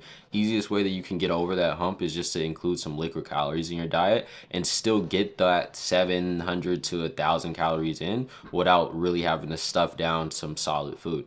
And plan your meals ahead of time so you don't have to fall behind on your calories. This could look like you making your meals a day before, or you can prep for the week, or even just having a plan like this to where you're like, okay, I need to hit this. I could eat this, this, this, and that. So you're not, in the moment thinking, oh, how am I going to hit my calories? How am I going to do this? What am I going to eat to do that? If you have an actual plan, it's going to be a lot harder for you to fall back on actually hitting your calories. So, another little weight gain hack that you guys can include is something called a caloric stack. And this is how you're going to hit your calories without feeling too full. And it's just adding calories to what you already eat. So instead of like adding extra meals, you can just increase the calorie densities of your current meals. So you're going to be eating the same things, but just stacking a bit more calories meal by meal. So an example of this is just adding some olive oil to rice. It could be an extra 120 calories per tablespoon, and it wouldn't even make a difference. The only thing that this is going to change is, I guess, the taste or the texture of the food, but you're not actually eating more food. It's literally an oil. And another thing that you can do is you can mix some honey into some oatmeal. You can have some extra carbs and some extra calories in that as well. And you can put cheese and eggs, and you can do these things to just kind of slowly but surely add a bit more calories per meal, and these are going to stack up more and more. And then another thing that you can do with some of your meals, you can drink whole milk instead of just water. So other than you getting 0 calories from something that you were going to do anyway, you can, just throw some whole milk in there and then stack up an extra 150 to 300. And if you do this with multiple meals, let's just say you do this right here, you add a tablespoon of olive oil, and then you do this is 200, 300, and then you could have 600 extra calories just from doing something that you would have been doing anyway, but just with a more intentional method to stack more calories. Now, the final takeaways that I want you guys to take away from this, I don't want to drag this video out too much, is that gaining muscle is really simple when you eat the right way. A lot of you guys want to overcomplicate it and, do all of these different things and make it seem like it's rocket science, but it's really not. So the biggest thing that you guys need to do is to stop guessing. You need to track your food, hit your calorie goals, and stick to it. Now, when I say hit your calorie goal, I don't mean do that for, a day or a week and then stop. No, you need to consistently hit this goal every single day. Now, if you struggle with eating enough, like I said before, just focus on liquid calories and doing this calorie stacking, because that's going to make it so much easier for you. Now, if you apply every single thing that I told you in this video, it's only been a quick 15-minute video, you're going to gain some size 100% guaranteed as long as you stick to these things. So if you found this helpful, drop a comment below. Say bulk or thanks, whatever it is, just so I know that you guys actually watched this. And let me know the biggest things that you're struggling with in the comments. And if you want a step-by-step customized plan and you want to work one-on-one with me, then book a call with me using the link in the description, and we're going to get to work and actually get you making some progress 100%. But like I said, it's pretty simple, man. A lot of you guys want to overcomplicate it, but in reality, it's just you guys following these simple steps. It's as simple as this. You can take some screenshots of this right here and just apply it to your life. And as long as you guys are doing this consistently, it's going to be like clockwork for you to actually start packing on size. And this is all that I did to go from being 90 pounds, you know, having no muscle at all. I mean, I guess having a little bit in my bicep, but as you can see, it's been a significant change. Like my tricep is the size of what my whole arm used to be. But it's not rocket science. It's not, you know, some crazy method that you guys have to use. Just apply this and be consistent with it, and you're going to gain size 100%. This system in itself allowed Jesse to make more progress in less than 3 months than he did in over a year before working with me previously. And not only that, he's able to continue to grow after working with me one-on-one. In this video, I'm going to show you guys the exact system that I plugged into my client Jesse's life so he could pack on 20 pounds in less than 90 days and becoming a completely different man in the process. So I'm not going to waste any time. I'm just going to show you guys from A to Z exactly what we did and how we were able to get Jesse to coming from being at a place to where he was lost in the gym, didn't really have any drive, wasn't really able to make much progress on his own, to making the most progress he's ever made in less than 3 months and just actually becoming that confident version of himself that he always wanted to be. So as you can see on this left side, this is around about Jesse's starting point, and he reached out to me on Instagram telling me that he wanted my help. He wanted to work with me one-on-one, and he had just got out of a draining relationship and lost his progress, and he was really just stuck. One, not really having the motivation. Two, not really having the system. And three, not really seeing any results because he was training for about a year before. And when he came to me, he was around about a year, maybe a year and a half into training. But as you can see, he really wasn't making nearly as much progress. But when we dialed in everything, he was able to get all the way upwards to gaining over 20 pounds and being at a spot to where he wanted to be. So I'll stop rambling and I'll go over the specifics of what we actually did for Jesse, or what I actually did for Jesse, and how we were able to get him there. So first thing that I want to dial in on is the one-on-one calls that me and Jesse had every single week. One thing that's really, really important to me as a coach and just as a person in general is to make sure that anyone that I come in contact with is able to gain as much value as possible. So one, of course, these calls were about making sure that Jesse was on track with his goals, making sure that he understood every single aspect of training, whether that was form, intensity, X, Y, and Z, making sure he was on track and doing what he needed to do. But outside of that, me and Jesse actually formed a pretty much friendship, right? Like I would be on these calls with this guy and he dialed in this system so efficiently that we would get on these calls and he'd be like, yeah, man, I hit another PR this week. Yeah, man, I'm doing good. I ate all my meals. You know, I'm hitting my macros every single day. I'm gaining about a pound, maybe a little bit more per week. And I'm getting stronger and I'm really liking the way that I look. So we would just hop on these calls and just talk about his life, his goals, and his struggles outside of the gym and figuring out exactly how he could apply the principles that he learned in the gym to these areas in his life, whether that was him trading, whether that was him dealing with his college or his work environment, whatever it may have been, relationships. We were just talking and forming a genuine connection. But these one-on-one calls were obviously for accountability, but it was also for that relational side that matters a lot to me. And what this did is it allowed Jesse to be even more transparent with me, so we were able to really dissect exactly what was holding him back. And in that process, you know, he was obviously able to make a ridiculous amount of progress, as you saw in the beginning of the video. So, like I said, on these one-on-one calls, me and Jesse not only went over everything that was going on in the gym week after week, making sure he was on track, hitting his goals every single week, whether that was progressively overloading, gaining half a pound, maybe even more per week, just making sure that he was on track, hitting every single goal in these calls. We went over every single constraint that could have possibly been holding him back, and we got to a point, like I said, to where he was locked in on all these habits that we would just get on this call and talk about his life, because I want to make sure that I'm not only getting my clients results in the gym, but I'm also forming a genuine connection with these guys and making sure that they're good, hence the name BTG, or Beyond the Gym, which is just the name of my coaching company. So that was the one-on-one accountability side of things checked off. In a nutshell, this is what we did on these calls. Second thing that I want to go over is Jesse's goal-specific training, because Jesse came to me with a very specific goal, like you guys saw in the beginning of the video. If I'll be able to scroll up here, Jesse's goal was obviously to pack on more size and become more confident and just be able to make the progress that he lost in that relationship and even surpass that. So obviously I'm not going to throw Jesse some cookie cutter split or, you know, some random workout plan that I saw online. I made sure that I was able to understand how Jesse preferred to train, what he was used to. The biggest thing that I set up for Jesse was I didn't just give him a workout split. I split it into 3 phases, right? So I didn't just throw him a split to where, let's say he was at phase 3 or phase 2 and that was it. But no, we had a first phase, second phase, and third phase of training.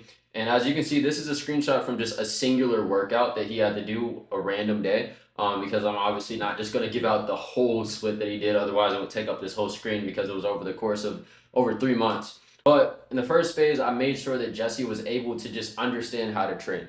Understand that tempo, intensity, mind muscle connection, literally everything that went into training, warming up, what things should feel like, what things shouldn't feel like. In this first phase, we were just focusing more so on volume and actually showing up to the gym and learning how to do these movements properly. So in the second phases, Jesse was going to be able to push himself harder, put on a few more plates, whatever it may have been, just getting him to a point to where he was comfortable training and training hard. Because of course you can sit here and be like, hey man, I know how to lift, and then if you go for a set that only has two reps or whatever it may be, just for the sake of example, he's going to end up getting himself hurt. And obviously my goal with working with these guys isn't to set them up for failure. So I wasn't going to just throw Jesse into the deep end and say, here, train as hard as possible with a movement that you don't even know how to do, because obviously that would lead to him getting injured and not making any progress at all. So like I said, Jesse had a very specific goal to pack on more mass, and there's so many different routes that you can go with training, but the biggest things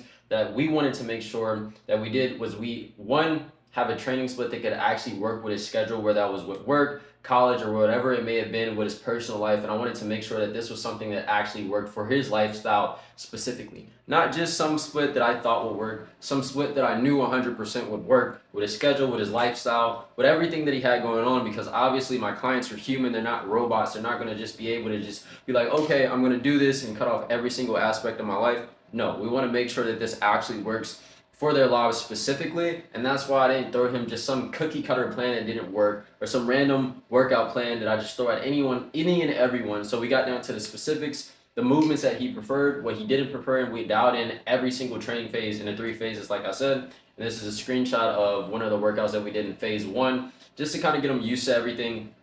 We were just solidifying the training so much so to where he would just be able to show up and understand how to do every single movement, understanding everything from tempo, intensity, and mind muscle connection. mind muscle connection, and having this, without a doubt, allowing him to understand everything in phase 1, exactly how to train X, Y, and Z, so we can push harder in the second and third phases of training. And I gave Jesse a 4-day split, which was upper lower. It was around about Monday, Tuesday, Wednesday, Thursday, or it was either we may have switched it to Monday, Tuesday, pause, and then Friday, Saturday. But he was training 4 times a week, doing upper lower. And then in this first phases, as you can see, we had a couple different ranges of sets. But as we progressed into the second and third phases, we just dropped this down to 2 sets across the board, reduced the amount of reps that he was doing so we could really push for mass. And this looked like 2 sets from anywhere from like 8 to 10. And we obviously, worked on his weak points, whatever it may have been, and brought everything up that he wanted to bring up. So that's training in a nutshell. And now community. And this is something that's very, very important to me, and something that I implemented a little bit after Jesse had initially joined.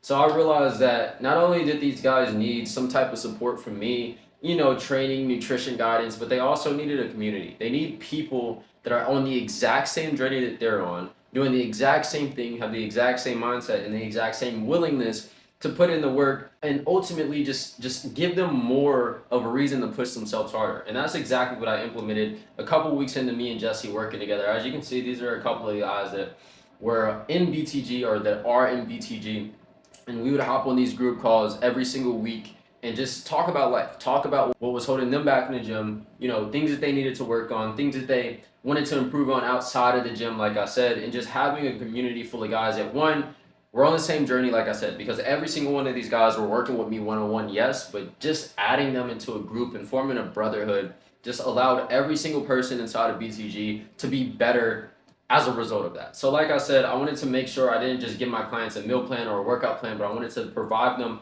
with as much value as possible. And what we do, or what we need as men with bigger goals, or with anything that we're trying to achieve, is we need a community, right? Like I said, this is a screenshot of one of the many group calls that we had, and this was just a couple of the guys in BTG. Obviously, not every single person was able to make it to the group calls at the exact same time, but my guy Jesse was in this one, so I obviously put it in this video. But like I was saying, these group calls, we have men on the exact same journey that was pushing him every single day.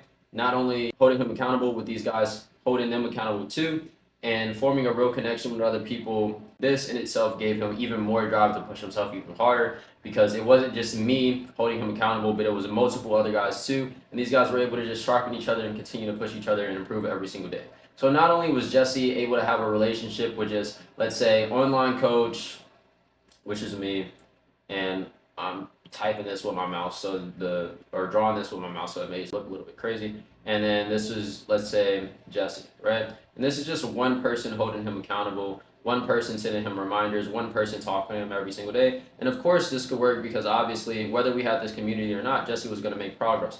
But when you add on a community full of guys, and then you take just one singular person holding them accountable, and you multiply this by 10 to 20 people, then all of a sudden Jesse has 10x the amount of accountability that he didn't have before. So not only is he getting advice and getting accountability from me and having conversations with me, he's also having conversations and having a community full of men pushing him 10 to 20 times more. And this ultimately led him to making even more progress than he would have made with just working with me alone. So we had a community or a private group in Slack to where we would just talk to each other. These guys would just update each other on their meals, on their training. They give each other physique updates. They ask each other questions and just form a genuine relationship with each other. Because like I said, as men, we need a community. I don't want to just be a coach. I want to help these guys in every single area of their lives. So community was definitely something that helped Jesse a ton. And every single person in BTG told me that they love these calls. So I know 100% this was something that helped them a ton. I don't know why Myro did that. But that's community in a nutshell. Third thing, am I mistaken? No, fourth thing that we did was something I like to call habit stacking, right? So habits, without a doubt, was the biggest needle mover for Jesse, because when it comes down to it, you can train, you can eat and show up for, a couple calls for a week or two, right? And then fall off, because what really happens is you can say, hey man, I want to make this change, and you're really fired up, you have the motivation, quote unquote, and you're doing great the first week, but it's really easy to fall back, right? And just backslide to where you were at before. And with Jesse, you could easily just backslide to the same habits that he had before that was leaving him here with his meals, with his training, with his mindset, with his recovery, with everything that he was doing. He could have easily backslid to this, but habit stacking pretty much prevented him from falling back into his old habits and just solidifying the habits of the person that he wanted to become, ultimately leading him to becoming said person, right? So habits, without a doubt, was the biggest needle mover for Jesse, because when it comes down to it, you can train for a few weeks and then fall off, but really solidifying these needle moving tasks and making sure that he checked these off every single day. Every single habit on here he checked off every day and made sure that he was on track hitting his goals. We saw that he even surpassed his goal after having all these habits so solidified. They became second nature. So not only was he able to just check off the list day after day, but he was able to become a different person completely in the process, and he embodied the type of man that he wanted to become. And as a result, this reflected on his physique. And I go over this in a whiteboard video that I explained for about 30 minutes to 40 minutes on here, and you can check that out. I'll put this on the screen, or I'll put it in the next screen over when this video ends, so you can actually see the importance of this. But basically, like I said, these are just a few of the habits that I have set for some of my guys, and we had them do these every single day and just had it so solidified to where it was almost impossible for him to fail. So here are a few: journaling, reflecting hard on the day, what could have been better, what you could do better tomorrow, logging his lifts every single time he went to the gym, texting me, keeping me updated on this progress, and just having more accountability and being like, hey, this is what I did, this is where I fell short, and just having an action plan to make sure that we did it even better the next day.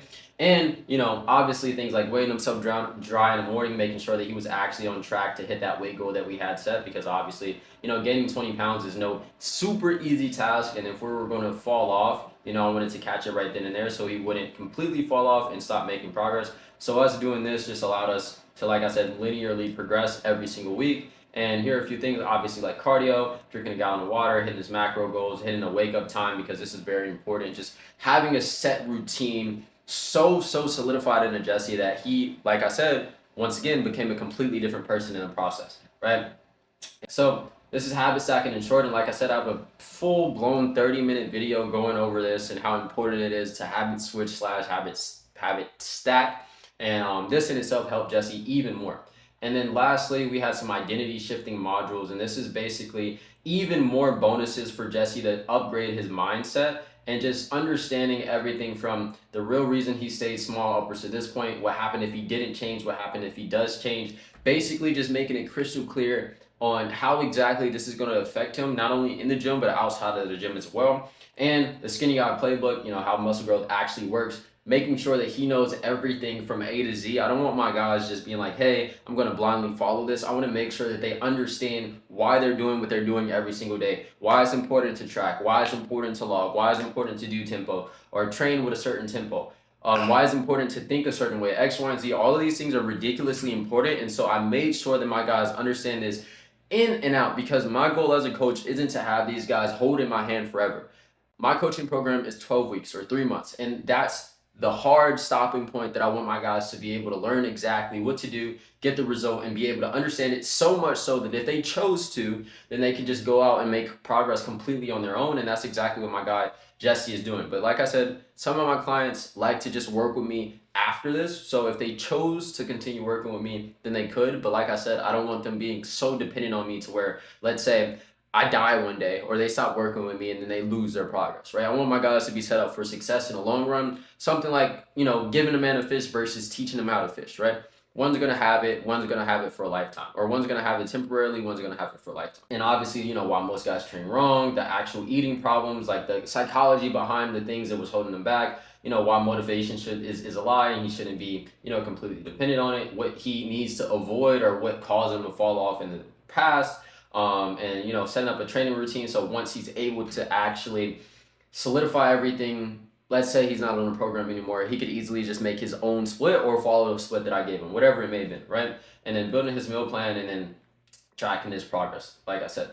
So obviously, you know, like I said, on top of this, Jesse had access to modules showing him how to break his current identity or his previous identity and embodying the man that he wanted to become. And like I said, in the habit section, this is one of the most important things when it comes to actually achieving your goals, because a lot of coaches out there just throw information, throw programs at their clients, and then leave them out to dry, leave them out to dry. But I wanted to make sure that Jesse had every single principle understood and that he solidified it in himself so much so that not only was he able to make progress working with me or having me as his coach 101, but he was also going to be able to make progress completely on his own after the coaching program was done. Because like I said, my biggest thing is I don't want my clients to be dependent on me forever. I want them to continue to achieve their goals after they're done working with me. Because in my opinion, if your clients aren't able to just go out and completely, you know, just crush it on their own and continue to make progress, then you failed as a coach. That's my opinion. I know a lot of coaches out there may not think the same, and they're just like, oh, I want to keep my clients on and make as much money from this person as possible, but I don't think that way,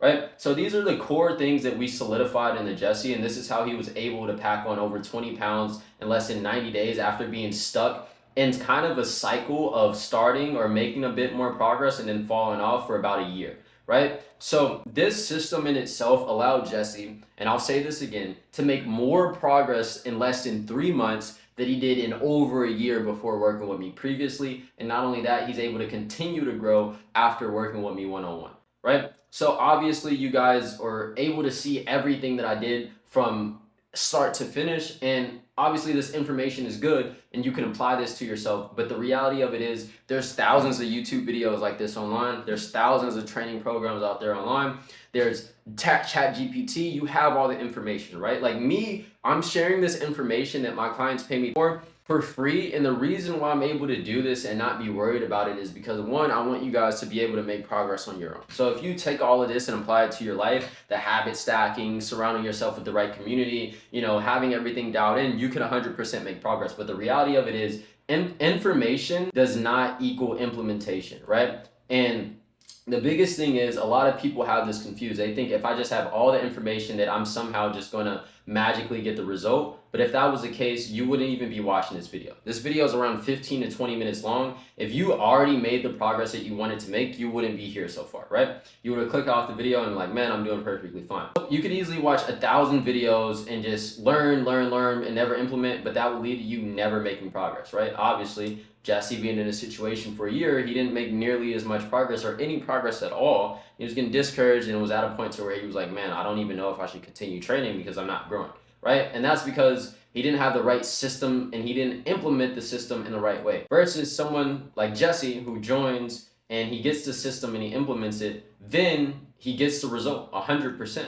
And we see this in this video. Everything that I've been explaining upwards to this point shows exactly what I'm saying. So I'll say all this to say you guys could learn from this video. You can see like, okay, Isaiah did this, and this, and he applied this, and you can try to apply it into yourself. But the reality of it is this probably isn't the first one of these videos that you watch. So I say all that to say, if you're ready for me to work with you one-on-one to apply the same system into your life so you can actually gain the muscle, gain the confidence, actually make progress and keep the progress long term and have a domino effect of you improving in every single area of your life from the gym, beyond the gym, hence the name, like I said, then click the link below and book in a call with me. And obviously, this isn't just for people who are like, man, I want a little bit more free advice, because you can go on my channel and just look at all the other videos that I posted. I may post this on a separate channel, but if you look up my name, you're going to find my YouTube channel with about 6K subs, and you're going to see all the videos that I made. I have hundreds of videos out there. So if you just want more freebies,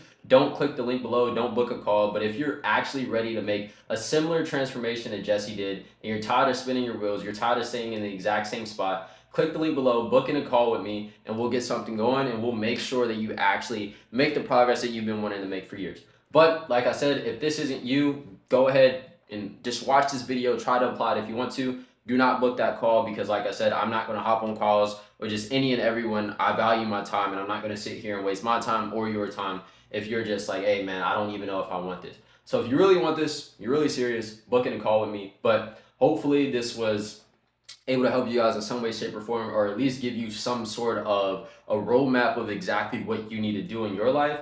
And as you can see, the result speaks for itself. My client Jesse is one of the guys in BTG that have made a ridiculous amount of progress outside of it. But every single person that joins BTG hits the result, because my guarantee is that if you don't gain the desired goal, which is obviously gaining 20 pounds if you're watching this video, then I'm going to work with you for free until you do hit that goal. So it's a guarantee. It means unless you don't put in the work, there's literally no way that you don't make progress. So like I said, booking that call with me with the link below. I'll obviously have it pinned in the comments as well. And hopefully this was able to help you guys get some sort of at least roadmap on what to do in your lives. So if you book that call, I'll speak with you soon. But if you don't, go ahead and just watch this video, watch the other videos, apply it to your life, and you can definitely make some progress as well. I love you guys. Jesus loves you too, and I'll see you in the next one. So I know why you guys already clicked on this video. It may have been from the title, from the thumbnail. You resonated with it in some way or some form. Obviously, that's the reason why you clicked it. And you might be asking yourself, who is this random black dude talking to me on YouTube right now? And I'm going to explain to you who exactly I am and what I do. So I'm Isaiah Bradford. I'm an online fitness coach. I went from being 90 pounds, depressed, suicidal, hated myself, had no confidence, X, Y, and Z, boo-hoo, who cares? And I've been able to transform myself not only physically, but also in every way imaginable. So I went from being this 90-pound, depressed, weak version of me that I hated to being a version of me that I'm actually proud to see when I look in the mirror. And now I coach people to do the exact same thing. Before you say, oh, he's lying, he's saying this, he's saying that, here's one of my clients, my client Jesse. You guys have seen him if you have watched one of my videos in the past, or if you're following me on Instagram. My guy Jesse was able to pack on 20 pounds in less than 90 days. And also another one of my clients, Jack, who was able to pack on over 20 pounds in less than 90 days also. And you can check out the rest of my testimonials on my Instagram page, which is right here. It's also linked in the description. But enough about me. Let's get into the reason why you're actually on this video, because I know nobody cares. You just want to see how this is going to help you. So let's just dive into it. So section 1 is going to be about mindset, identity, and the inner war, which is going to be the first couple of pages that I have on this kind of Google Doc slideshow, educational formatted kind of whatever you want to call it. Anyway, so the body you want isn't built in the gym, is built in your mind first. And you don't hate your body. That's the biggest thing that I want you guys to understand. You hate what it reminds you of. That's where we all are going to begin in this journey, and that's where you may be right now. And before you build the body, you have to face the war that's going on in your head, because right now you don't have a muscle building problem. You have a standard problem. You have an identity problem. Deep down, you're still operating like the same version of you who gets overlooked, the same version of you who hides behind baggy clothes, and the same version of you who scrolls on social media looking for shortcuts while staying exactly the same. And you saying I'm just a skinny guy is a death sentence. So let me zoom in on this a little bit more so I don't kind of spoil everything that I'm going to be talking about in this video before I even go over it. So, like I said, saying that I'm just a skinny guy is an absolute death sentence. And here's why. Every time that you say that, you reinforce it. You might label it or think of it as a joke, but a little bit of self-awareness, whatever it may be. But I promise you this, your brain doesn't know the difference between sarcasm and belief. If you keep identifying as a skinny guy, you'll continue to act like one forever. You'll undereat, you'll undertrain, you'll overthink everything, you'll self-sabotage when progress starts showing, and you'll stay exactly where you are now. And some of you guys might be in this exact same position now, and you might be watching this thinking, oh man, this is my exact situation. How does this guy know this? Once again, this is because I lived it, and this is what I do. So the identity conflict that you're facing right now is the root of your self-hate, because you're trying to build a new body while still mentally committing to your old self. And this creates something called identity friction, because the version of you're becoming lifts heavier, eats more, sleeps more, leads himself, has presence. But the version of you that you keep reverting back to, or that you keep returning to by default, overthinks, skips meals, skips workouts, seeks comfort, lives on his phone, shrinks in every room, and you feel stuck because these two versions are colliding in your head every single day, and this is the thing that's holding you back.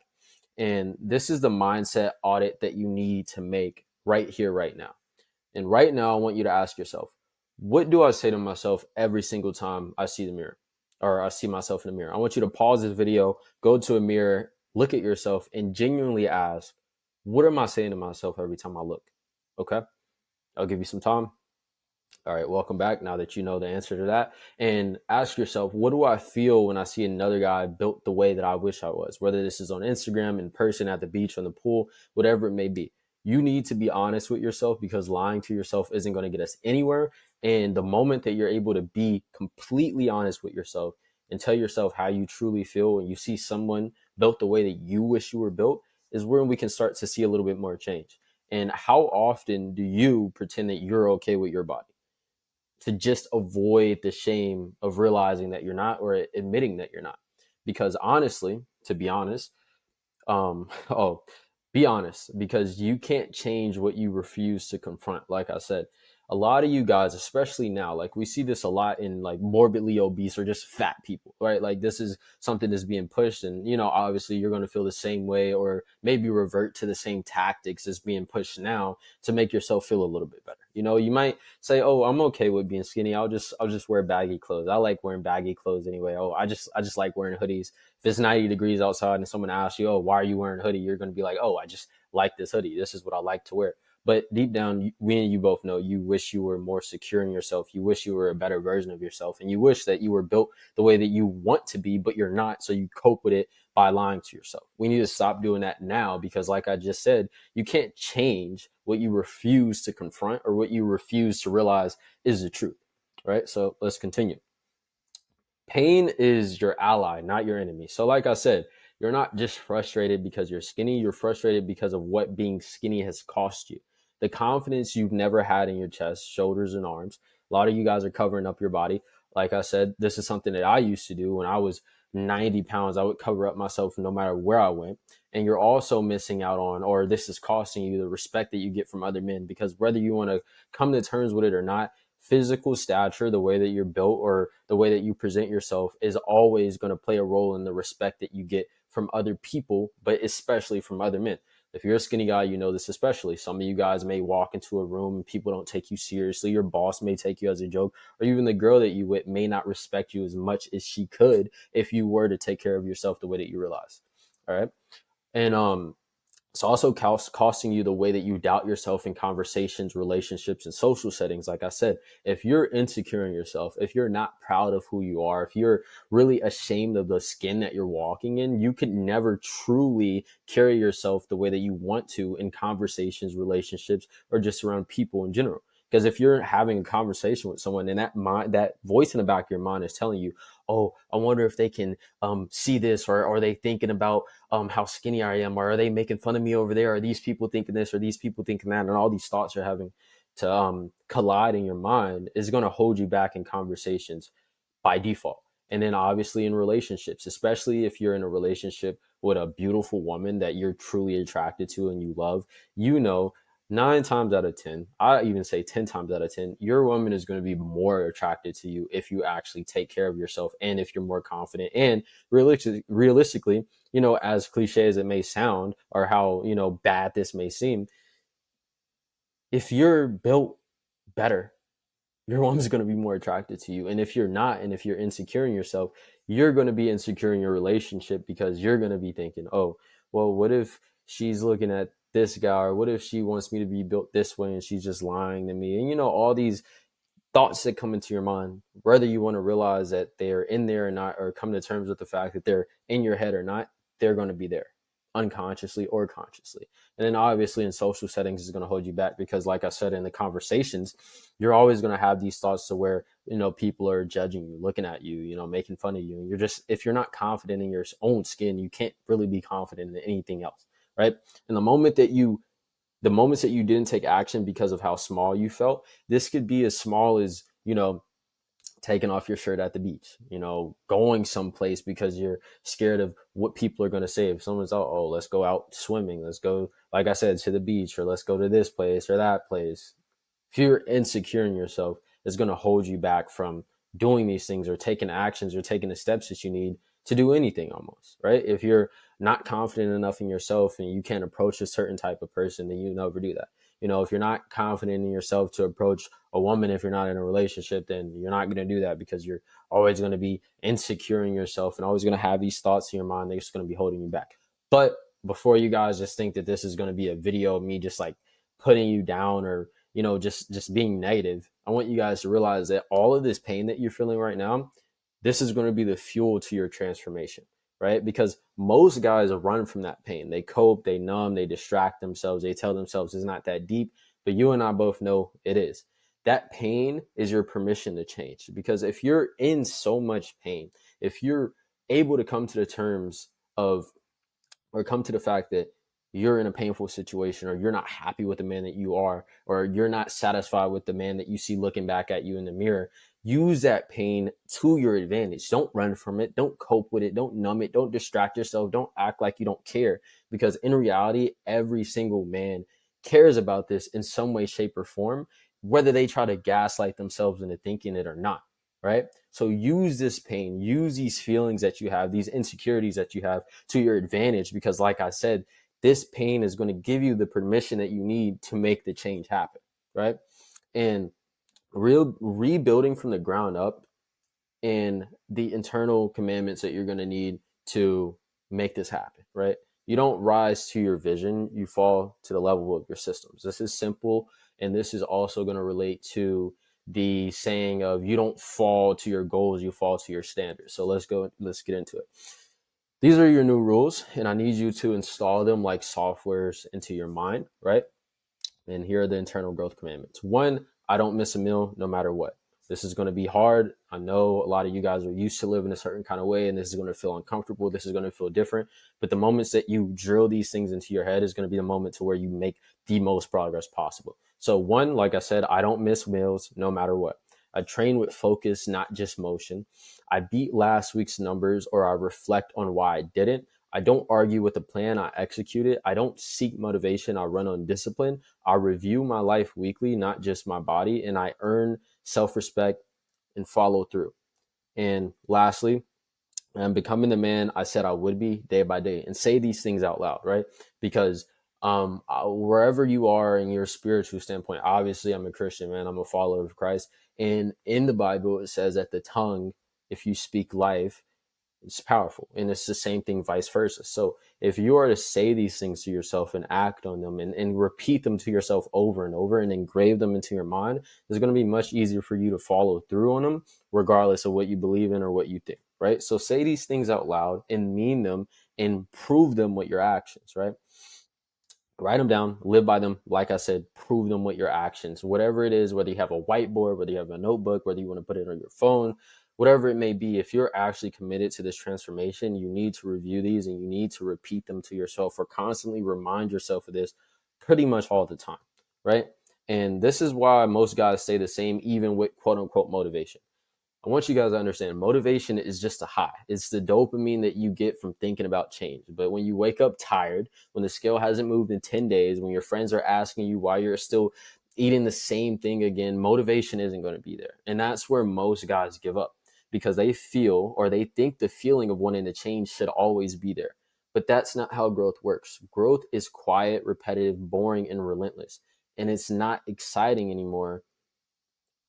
That's when it's working, right? So I want you guys to understand a lot of you who have watched me before, or if you interact with my content on Instagram, or if you texted me before, I get a lot of questions from people asking me, what is my motivation? How am I motivated? How do I stay consistent? Or how do I keep the fire of motivation burning? And the reality of it is you're going to be motivated for a week. You're going to be motivated for 2 weeks. You're going to be motivated for a couple of days out of months. Motivation isn't going to be there, right? You're going to be motivated time and here and there every once in a while, but in reality, you're almost never going to have motivation at all. I'm almost never motivated. I'm the complete opposite. A lot of the time, I don't want to do any of the things that I'm doing, but I do them anyway because I know it's what I need to do. So you need to drill this in your mind. You need to understand that. And the reason why you need to understand this is because some of you guys feel like there's something wrong when you don't feel this burning motivation, or you're not amped up, or you feel like you're doing something wrong or something's off if you're not at 100%. The reality of it is you're going to feel 20% most of the days. You're going to feel 50% most of the days, 40%, 10% even. You're going to feel closer to 0% most of the time than you'll feel at 100%. And that's just the reality of it. So the moment that you kind of throw out motivation, you just toss it out the window and realize that it's literally just a feeling, a little bit of a high that you get from thinking about things, or something that comes in waves every once in a while. You stop depending on it. It's going to be the moment to where you're going to allow yourself to, one, be more disciplined, and two, be more resilient when it comes to this, because you're not depending on a fleeting feeling that's going to come every blue moon. Right? So understand that motivation is fleeting, and it's not going to be the thing, or it should not be the thing that you're counting on. And if you are counting on it, it explains why you've been stuck for so long. Right? And you need to build the identity before the result. If you want to be jacked, respected, disciplined, or muscular, whatever you want to call it, you don't wait until muscle comes to act like that man. You act like him first. And this is one of the biggest things that you guys need to understand. And one of the biggest changes that happened in my transformation is I started acting like the man that I wanted to be before I was even close to that. When I was 90 pounds, when I got up to 110 pounds, I was walking around not in an egotistical way, but in my own mind, like I was already the man that I wanted to be. And that pushed me forward even more than I was already going. Right? So what does that look like? That looks like you are training like him. You eat like him. You show up like him. You protect your energy like him. You walk into the room like him. And even if you don't believe it fully yet, that action that you're taking is going to be enough evidence to give you that belief. So this is why it's so important to not only take one little piece of the puzzle, but to have every single part of the equation in place. Because if you only say these things and you don't act on them, it doesn't mean anything. Or if you only try to believe these things, but you have no evidence, it's not going to mean anything, right? But the moment that you put in the action and you see the evidence, that's when belief is going to be born, true belief, right? And the only way that you become someone new is acting like him before you fully believe you are him. And this is huge. I need you guys to take notes to this, especially if you're understanding or if you're deeply resonating with this video, because this is one of the biggest missing pieces that you could have in your life or in your journey, whatever it may be, right? And if you don't fix the man in the mirror, the training, nutrition, supplements, and systems, this is not going to mean anything. Because this is where the real transformation begins. It's not with weights, it's not with food, but it's with ownership, right? And before we go into section 2, I need you guys to take this seriously, because this is one of the biggest things that you need, because a lot of us focus on the inputs and the outcome, but we significantly neglect the identity. But in reality, once you embrace the identity of a person, of the man that you want to be, that's when all of the other areas of this little circle that we're in is going to be amplified. Because if you start identifying as a man, you're going to start acting as a man, and you're going to start getting the results as a man that you haven't even become yet. but you're going to be surely on your way to become. But once you're in your mind already that version of you, you're going to start moving like that every single day, and it's almost going to become second nature. And you guys are going to see that a little bit later on in this video. But enough rambling, let's move on to section 2. So here's a bulking system that never fails, and this is how you eat like a man on a mission, not like a boy playing catch up, right? So here's what you need to understand. If you're not gaining weight, it's not your metabolism. It's the fact that you have no structure, because the real reason why you're not gaining is this.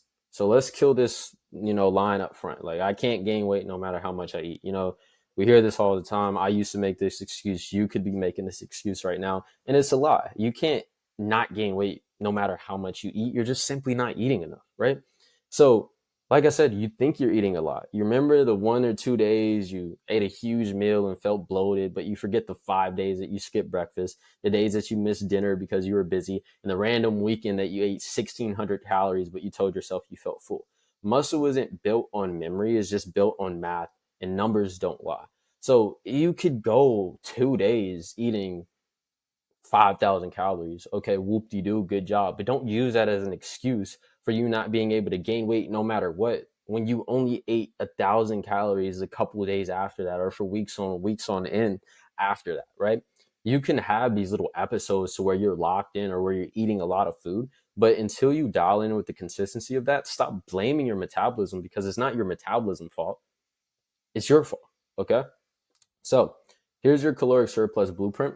Step 1, multiply your body weight by 16 to 18 to get your daily intake. Use 16 if you're not really active. Use 18 if you train hard and move daily. Or easier way to do this is to just get an estimate from MyFitnessPal. So you might be asking me, Isaiah, I'm a complete beginner, or if you're not a complete beginner, you're going to hear me talk about this for a couple of seconds. What is a calorie, or what is a caloric surplus, or what is caloric maintenance? Basic thing. The only way that you can put it, or the most basic way that you can put it, is the amount of calories that you need to maintain or gain weight. Caloric surplus means the amount of calories that you need to gain weight. As simple as that. It's not any more complicated than that. So here's an example. If you're 140 pounds, you can multiply that by 18 and you can get a ballpark of 2,500 calories. So what do you do with that number? Or if you get it on MyFitnessPal and you get the same thing, what do you do with that number? You hit that number daily no matter what. You can track this using MyFitnessPal chronometer. There's tons of calorie tracking apps out there. I'm sure you can figure it out, right? So you hit that number daily no matter what. And you weigh yourself each morning, or you can weigh yourself once a week. Every Sunday is what I like to do.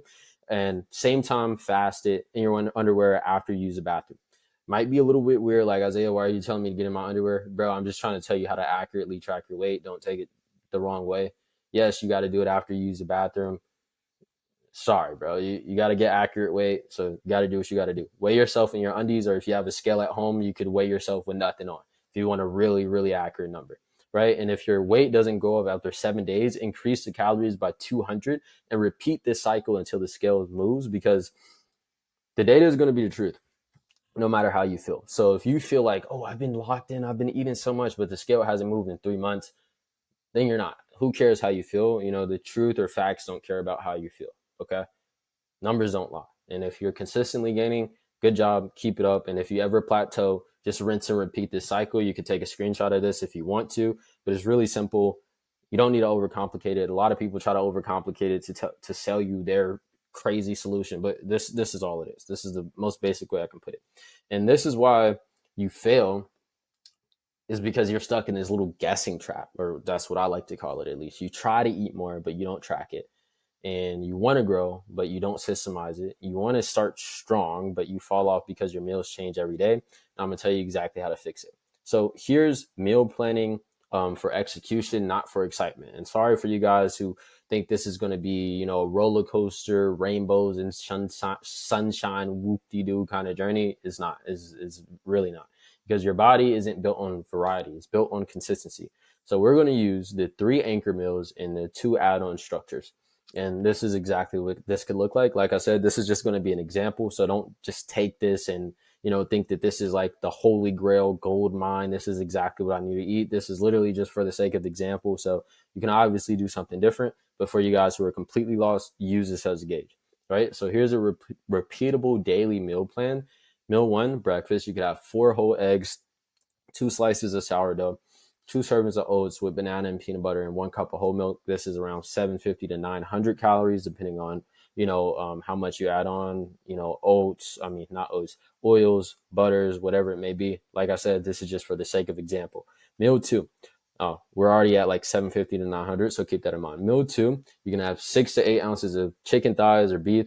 You can have 2 cups of jasmine rice, avocado, or olive oil, and this is around 1,000 calories. Then meal three, dinner, pasta with ground turkey, veggies, cheese, olive oil, nuts, 900 calories. And then you can add in a snack, something really simple. Like I said, this is just for example, like a PB&J plus banana. Obviously use like organic if you can. That would be ideal. You don't want to be walking around with crazy brain fog. Is my camera lagging? No, we're good. Okay. And then this is around 500 calories. And then snack two could be a pre-bed shake. This could be 1 scoop of whey. And like I said, this is just for the sake of example. Avoid using whey as a staple. Avoid using it as a crutch. Just use it when you need to. I don't want you guys, taking freaking whey protein shakes every single day and then texting me saying your stomach's messed up because you're, drinking whey 5 times a day. Don't do that. Just use it as a add-on when needed, but you absolutely do not need it as a staple in your diet. Anyway, scoop of whey, 1 tablespoon of peanut butter, 1 cup of oats, 1 cup of milk. Really simple, 700 calories. But you guys can add this up. This is a pretty easy way to get your calories in. And the biggest thing that I want you guys to understand is your meals should feel predictable, boring, and automatic. So it should be as simple as brushing your teeth. If you're constantly changing your meals, you're constantly giving yourself decision fatigue. And decision fatigue is going to equal inconsistency, missing surplus, and then not growing. So what is decision fatigue? Here's an example. If you don't have this kind of set up in your mind to where you have these staple meals, you're going to always wake up asking yourself, what can I eat? Okay, how can I get my calories in? How should I cook this? This, and that. It's going to be all these different things that you're going to have to come up with in your mind. You're going to have to figure out the meals that you want on the spot. And then you're going to get to a point to where you're like, man, I don't even know what I need to eat. I don't even know if this is like macro friendly. I don't know if this is going to help me hit my calories. You're always going to be making these constant decisions every single day. And this is going to, like I said, lead to inconsistency and thus leading to you falling off and then not growing in the way that you need to. So let's move on. Build your surplus rituals. So every serious lifter eats with rituals, not just cravings. So before every meal, you sit down, don't stand up or scroll. You can take a deep breath if you want to. And you can literally say to yourself, this meal is building my future physique, and eat at a constant pace. Don't try to rush it or like scarf yourself down until you throw up, and track it before you eat it. This is huge because when you track it before you eat it, you kind of trick yourself into almost forcing yourself to get the meal in, even if you don't want to, because you've already gone through all the effort of tracking, weighing your food out, putting it into Chronometer, MyFitnessPal. You see the number there, you see the macros, and you're like, okay, I'm getting closer. And you're going to be a lot less likely to tap out on the meal once you track it beforehand, rather than if you're like, okay, I'm going to eat as much as I can, then track the remainder after. And it's just going to make it easier for you to accurately track, because once you mix all the ingredients up, it's going to be hard to weigh it individually, and then it's just going to be a whole problem. So just track before you eat it. It's going to help you 100%. And this is how you're going to eat when you're not hungry, because like I said, you're not eating for comfort, you're eating for growth. So here's how you're going to win this appetite battle, even when you're not hungry. And, that's the point, because us skinny guys, you're naturally just not going to have the biggest hunger cues almost ever, especially if you're used to eating like 1 meal a day.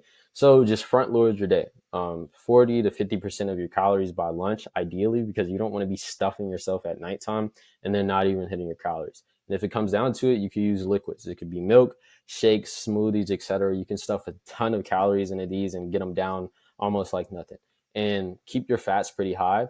You could incorporate oils, nuts, nut butters, and then all of these are pretty much essential to densing up the calories. And you can even put these into your shakes to kind of stack it up even more. Like one of my clients right now, he loves these shakes.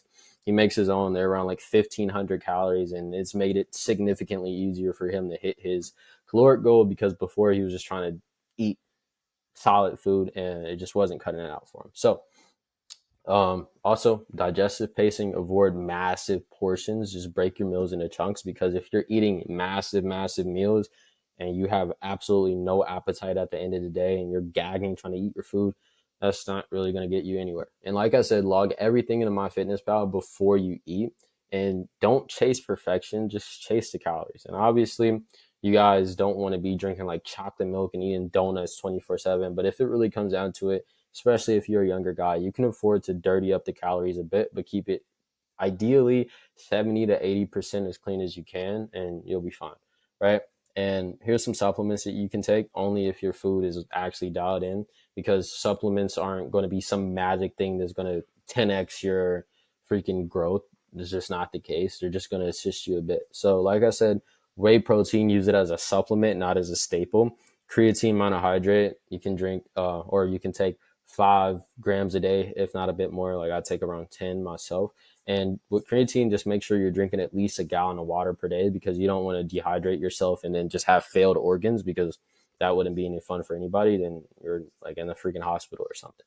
And fish oil, 1,000 to 2,000 mg, EPA or DHA. And then you can also have some magnesium before bed, some digestive enzymes just to help digest your food a bit better. But like I said, these are optional. They're not necessary almost at all. Like creatine is probably the closest thing that I would say is semi-necessary, but you wouldn't even need that. These are just add-ons, right? So here's the supplements that are not worth it. So don't fall for these things. Don't buy the freaking test boosters. Don't buy fat burners. Don't buy mass gainer. Do not buy mass gainer. Don't buy mass gainer, because they're just loaded with trash filler ingredients, and you're going to feel terrible, and you're going to get scammed for like $50 for like 3 or 4 servings. It's not worth it. Don't freaking buy mass gainer. We don't like mass gainer. All right. How do I cross this out? Don't buy mass gainer. Okay. Cool. So back to being dialed in. I really don't like mass gainer. So psychology of eating like a builder, you will not want to eat. Simple as that. You're not going to want to eat. And these days where your body screams for a break, where you feel bloated, exhausted, mentally foggy, this is where most skinny guys fail, because they think discomfort is wrong. They think discomfort is a bad thing. But discomfort is required when you're in a surplus. That's just the reality of it, because that's your signal that you're doing something different that your body isn't used to. And you're breaking an identity, not just feeding a body. So the guy who hits his lips but doesn't eat doesn't grow. The guy who meal preps but doesn't measure doesn't grow. The guy who says I'm trying but doesn't track doesn't grow, or doesn't grow nearly as much as he could. Now, growth is binary. Surplus plus training plus recovery is going to equal mass. Anything else, you're just going to be spinning your wheels or being stuck in the same spot that you've always been in. So you need to eat like your future depends on it, because in reality, it does, right? So this is pretty much all that it is to nutrition, man. Like, this is all that it comes down to. Like, I'm not going to sit here and spew some nonsense to you or try to sell you some snake oil. This is just the reality of it, right? So let's move on to section 3, because I don't want to waste your time and I don't want to waste my time. So training system that forces growth. And oh, I left the title in there. Uh-oh, you didn't see that? All right, so stop lifting like a boy and start training like a man, or like the man that you're trying to become, because your body grows when it has no choice. So stop training like it does, right? So here are the 3 laws of muscle growth. Before we talk splits, reps, sets, you need to fix the foundation. There's 3 laws of muscle building or muscle gain that 99% of guys violate, right? Or skinny guys violate. One is the law of progressive overload. And this is an absolute non-negotiable, because if you're not lifting heavier over time or doing more reps at the same weight, your body has zero reason to adapt. And progressive overload is going to give your body the signal that it needs to cause muscle growth or to start muscle growth. So write this down. Actually write this down or take notes of it. No progress or no progression equals no growth. It's not a plateau. It's laziness disguised as effort, right? So might be asking, Isaiah, what is progressive overload? I said it a bit in there, but all progressive overload is pretty much just overloading your body over time. So let's say you're on a bench and you can only bench for, 6 reps at like 135 pounds, for example, right? 135 on a bar, just a plate on each side. You only get it for 6 1 week, right? So you absolutely no reason why you should be still doing 135 for 6 5 weeks down the line. Absolutely no reason at all. Ideally, you want to be hitting more reps or doing more weight at the same amount of reps, or doing more reps at the same weight, right? So I'll say that again, because I said it kind of weird. You want to at least be doing more reps at the same weight, or more weight at the same reps, right? Never same reps at the same weight, never same weight at the same reps or whatever it may be. You always want to be progressively overloading or getting stronger in your lift slowly but surely over time. And this is what's going to force your body to grow, right? And law two, stimulus must match your recovery because you don't grow in the gym, you grow what you recover from. So training 6 times a week doesn't make you disciplined if you're only sleeping 5 hours a night, eat like a rabbit, and then just burning out your central nervous system. Real discipline equals stimulus, recovery, and repeating that, right? So you just destroying your nervous system, you training like a madman and neglecting everything else isn't really going to get you anywhere. Sure, you can make some progress doing that, but you're not going to make nearly as much progress if you were to dial everything in. And law three, and I said this before, you can't improve what you don't track. So the strongest guys in the gym have a logbook. They know their numbers. They chase them down every week. They don't guess, and they don't go by the way that they feel.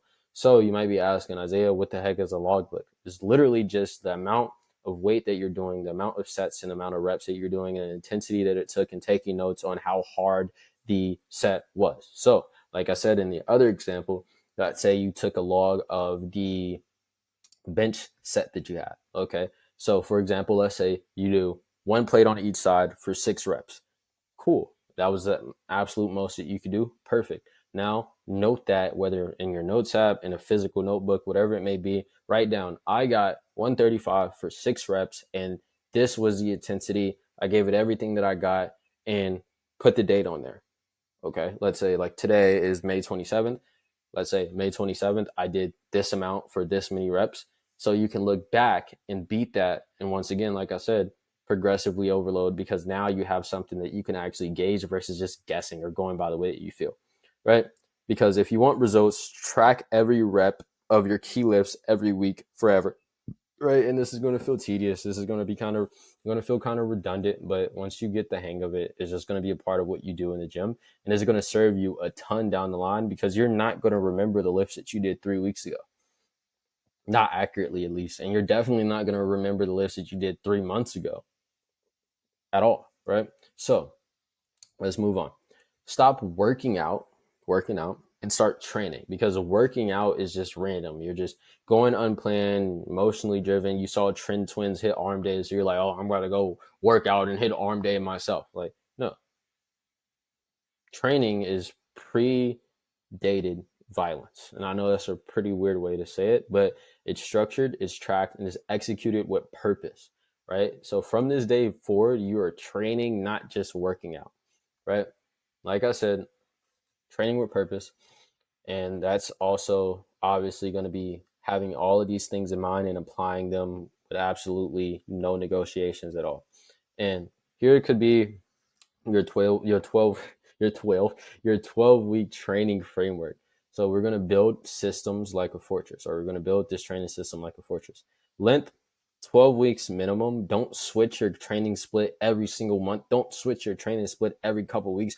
Don't switch your training split every time you see someone on TikTok with the most optimal. Just stick to one training split. It's as simple as that for a prolonged amount of time. And then after enough time passes, you can switch it. But stop switching it every freaking month, every couple of weeks. It's stupid, right? Because the goal is to increase your strength, increase your size, and muscle control on foundational movements, right? So here's a structure that you can follow: upper lower PPL 4 to 5 times a week. And here's a split that's repeatable, recoverable, results driven. And here it is right now. So here's an upper lower split. This is what I usually give my clients, and this is what I recommend because I just love training upper lower, but you can obviously change it if you want to. So here, day 1, hit upper body A. Day 2, lower body A. Day 3, you can recover or have active recovery or hit these 4 days in a row. Whoop-de-doo, whatever it is that you want to do.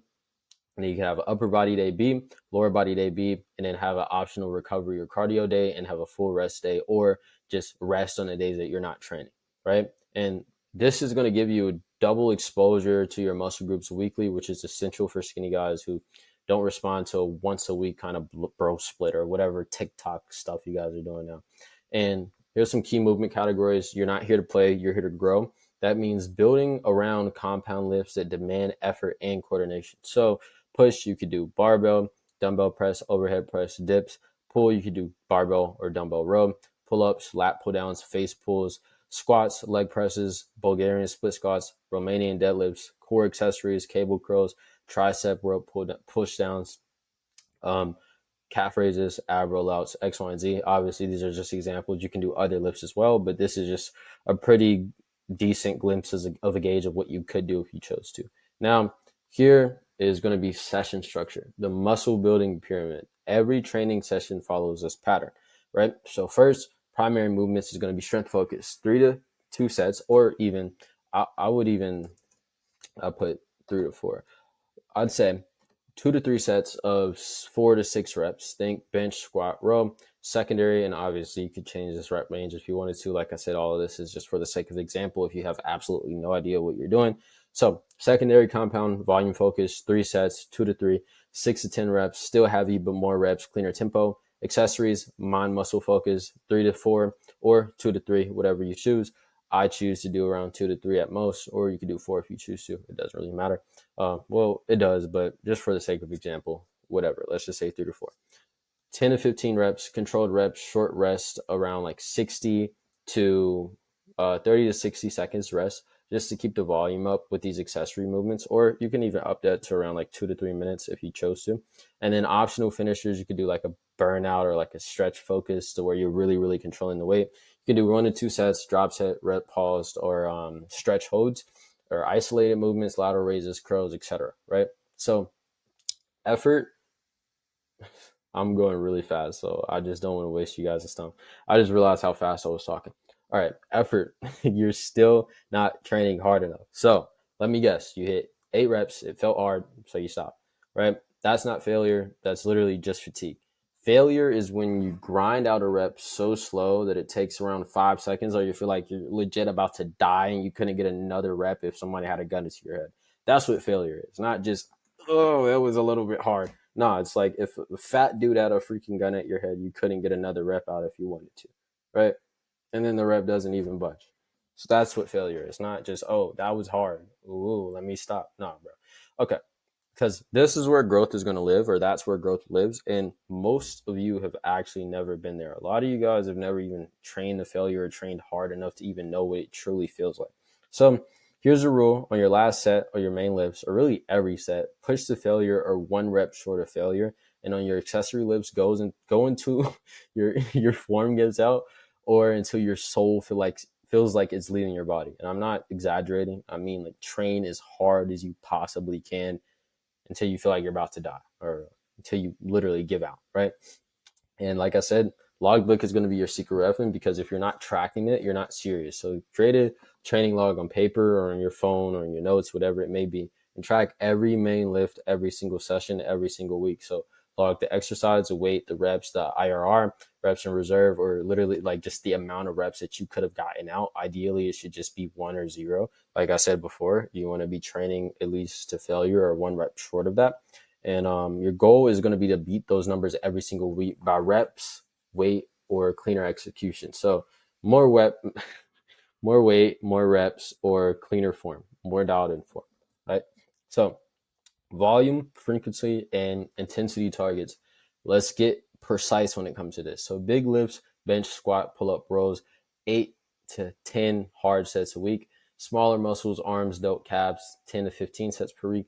Rest between sets. Compounds should be 90 to 120, if not even more. You could even push this upwards to 4 to 5 minutes if you chose to. Just go by how you feel, but ideally at least these. So accessories, 45 to 60 seconds. Finishers, 30 seconds or less if you're just like kind of just doing a little drop set and you just want to rush right into it just to get a bit more of a pump out. Don't really have to rest much for that, or almost at all if you're doing a drop set. And you don't need more sets. You need better effort in the ones that you've already been doing. So a lot of you guys feel like if I just do 1 billion sets, I'm going to be built like Ronnie Coleman.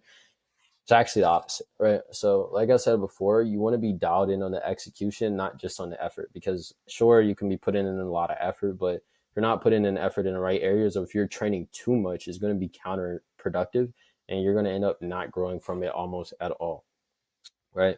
And another thing, stop scrolling on Instagram for new exercises. Like I said, stick to the same 5 to 8 movements per sections and get brutally good at them.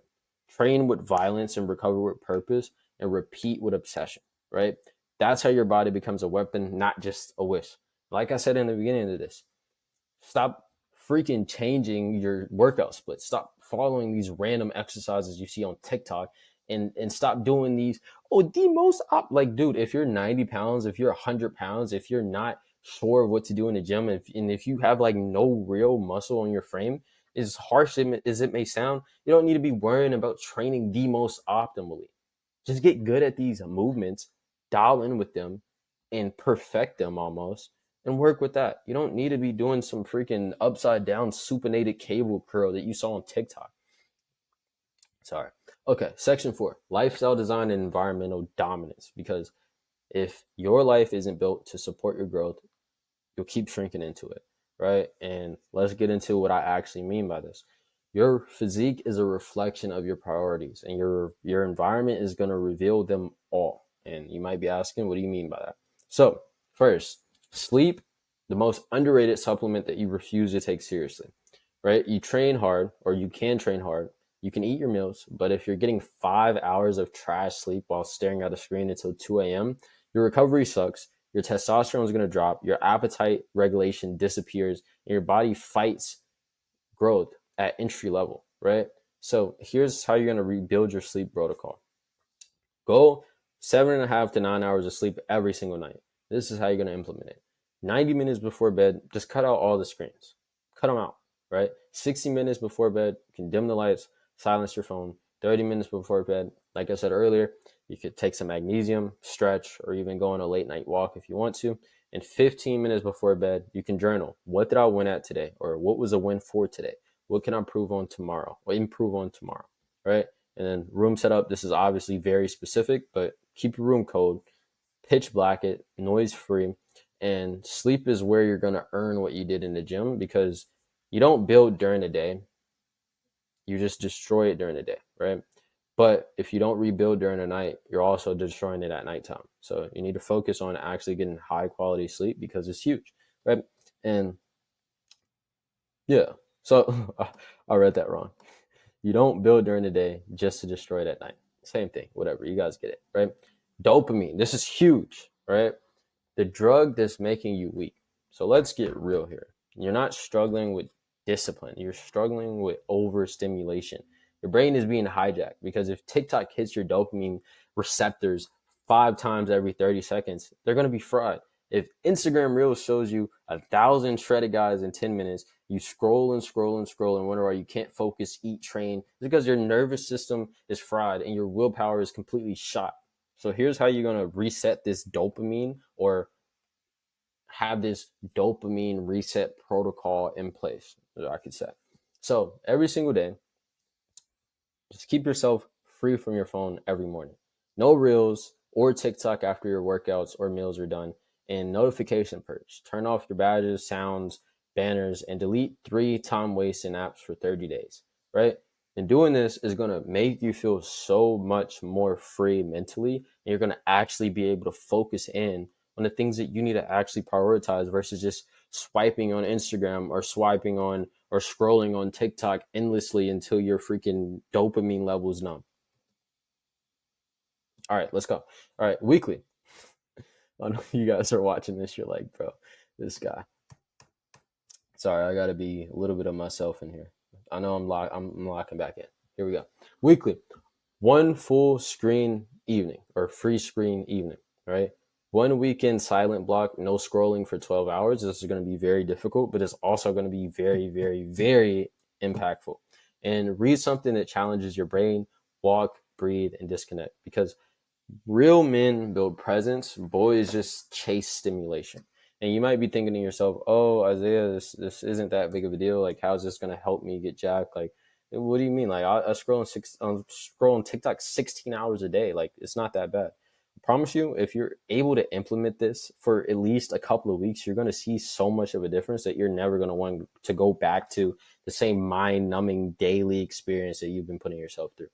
Try it out. It's going to help you a ton, and it's going to help you focus and dial in on, like I said before, the things that you actually need to be focused on, right? And daily routine, discipline through structure. If your day is chaotic, so is your program. Structure isn't punishment, it's peace. When your time is claimed by your priorities, you stop wasting it on distractions. So here's a simple routine for skinny guys on this mission to actually become the minute they want to be, right? So wake up in the morning. Now, obviously, like I said, this is just for the sake of example. I know a lot of you guys may wake up earlier than this. I personally wake up earlier than this. I will usually wake up around 5. And if you guys wake up at 6, 7, 8, whatever it may be, just take this as an example and don't feel like you have to follow this 100% through, because if your morning routine is dialed in, you can kind of disregard this part. So you can wake up, chug some water because that's important.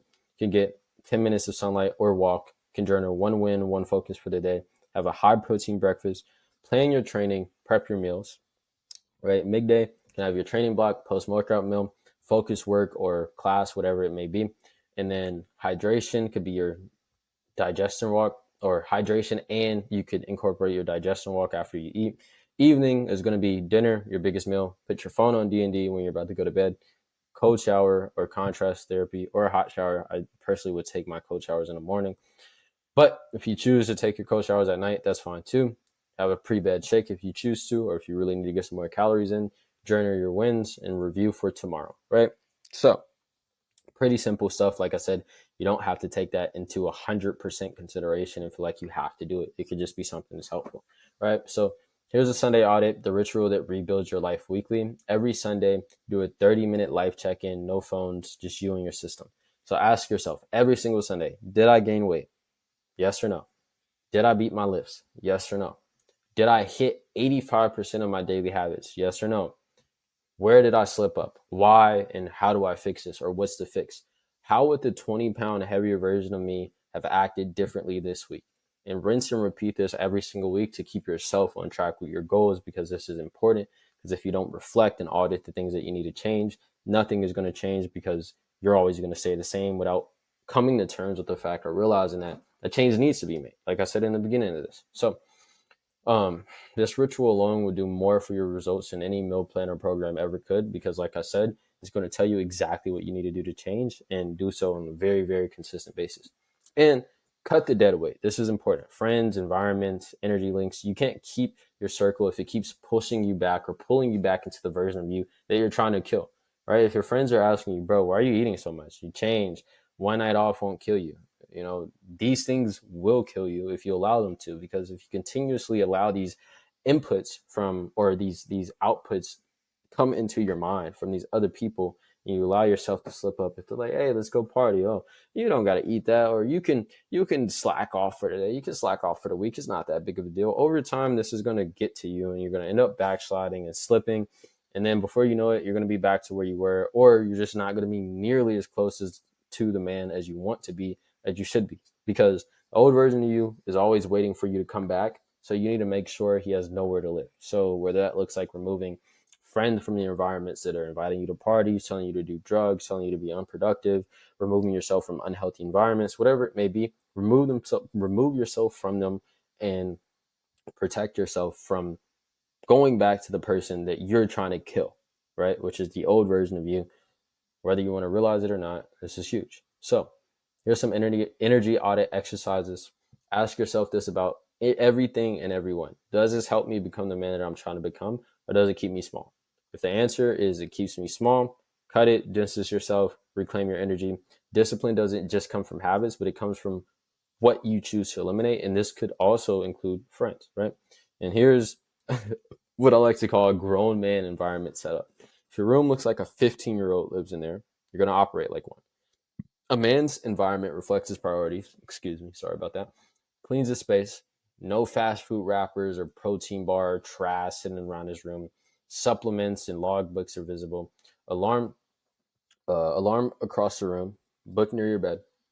Prep meals in his fridge. Whiteboard with weekly targets. And obviously, you guys don't have to have these things, but the whole purpose of this little segment is to keep your space organized, to keep your space clean, so your mind can be clear. Because if your space is chaotic, your mind's going to be chaotic. And if your mind's chaotic, then it's going to be a lot harder for you to actually get things done in the long run. So you need to walk into your space and feel like the future version of yourself lived there. Even if your body isn't fully there yet, like I said in the beginning, you're going to have to act like this version of you before it's actually here. That's the key to this. And Your growth isn't just about the weights you lift or the meals that you eat. It's about how you structure your life to become the man that you respect.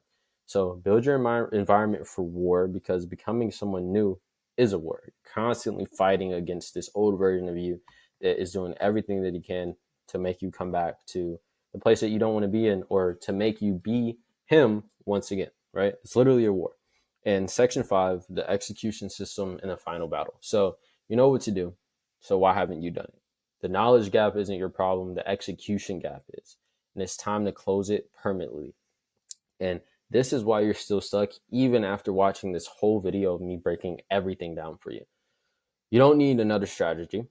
You need to follow through on the one that you already have. Most skinny guys fail because they only execute when it feels good, when they're motivated, when they're excited, when they see progress. But when they're tired, when life gets busy, when they hit a plateau, they lose 5% of that fire. Then they stop, right? Or when they lose 5% of that fire, they stop. And that's why nothing changes. So the psychology of execution and proof before confidence. Confidence doesn't come from motivational speaking or speeches or content or even watching videos like this. It comes from proof. So every time you finish a session you didn't feel like doing, you hit your macros even when you weren't hungry, you go to sleep on time even when YouTube calls you by your name, you prove to your brain, I do what I say I'm going to do. And over time, that proof becomes your confidence.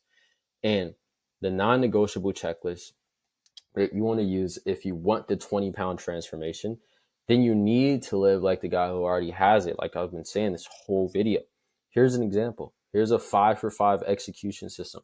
Every day you hit 5 non-negotiables. You hit over or equal to 100 calories of your target, over under equal to, over, not under, over or equal to 10 grams of your target, workouts completed with your tracked logs, sleep more than 7.5 hours, and have a 10-minute audit or journal and reflect on what you did right and what you did wrong and how you can improve. And when you track like this, like your life depends on it, each one you miss is going to be 1 strike. And if 3 strikes hit you in a week, or if you hit 3 strikes in a week, you audit it and adapt. You don't quit. You just change what you've been doing wrong, or change your behavior, habit, or even if it's something super, super small that you feel like has been holding you back, you audit that. You don't just tap out because you messed up a couple of times, because in reality, you're not going to be perfect. So the weekly audit, like I said, do it every Sunday. A man who reviews his week is a man who owns his life. So every Sunday, take 30 minutes to answer these weekly review questions. What was my average weight each day or each week, if you choose to weigh yourself per week? Because realistically, you don't need to weigh yourself every single day, right? Did I gain or did I stall weight? What lifts improved? So which ones stalled? What meals did I miss or undereat, and why? What behaviors weakened me this week? Scrolling, skipping, quitting. Where did I win? What am I proud of? What does the man I want to be do differently next week? And you constantly doing this and iterating and changing your behaviors is going to allow you to consistently improve over time, not only in the gym, but outside of the gym as well, because all of these kind of go hand in hand. So remove your emotions from it. Don't lie to yourself. Just put the data down and be honest and face the truth and change what you need to. So the lie killers, exposing your patterns. You say, I just wasn't feeling it today. A lie, I didn't have time. A lie, I ate enough probably. Another lie. These lies are why you're still looking the same. The more comfortable you are calling yourself out, the faster that you transform. And this is relating to what I said in the beginning of the video. The more that you're able to tell yourself, I messed up, I did this wrong, I did that wrong, I didn't execute, and I didn't do this, and you take ownership of your mistakes and you call yourself out consistently versus saying, oh, this happened so, or that happened so, and just making excuses. Once you're able to give yourself that power of blaming you, is when you're going to be able to change you. Because if you point at everything else, you're giving everything else the power to control you. But when you point at yourself, you're giving yourself the ability and the chance to change for the better. So become more comfortable with calling yourself out and be more real with yourself as often as you possibly can, right? So here's the 7 phases of the identity rebuild. And this is how you're going to go from the skinny guy with goals to a built man with standards. So phase 1 is realization. You finally admitted that you're not proud of where you are. Phase 2, decision. You choose to go all in no matter what. Phase 3, rituals. You build your meals, workout, and sleep into rituals. Phase 4, isolation. You distance yourself from people who hold you back. Phase 5, resistance. You keep going when it gets hard and unmotivating. And phase 6 is going to be the results. You start seeing the scale climb and the mirror change. And phase 7 is going to be reinforcement, because you become addicted to the discipline because of what you've built, and repeat this cycle until the new you is the only version that actually exists, right? This is the key. And one of my clients, Jesse, came to me around 127, 120 pounds, 130 pounds, somewhere around there. He had little to no confidence. He hated what he saw in the mirror. He ate a couple meals a day. He told me he was disappointed, let down, discouraged, and really angry all the time. And we built his 90-day plan. In the first 2 weeks, his appetite was kind of trash. His lifts weren't as strong as he wanted it to be. And he didn't really truly believe in himself quite yet. But he stuck to the plan.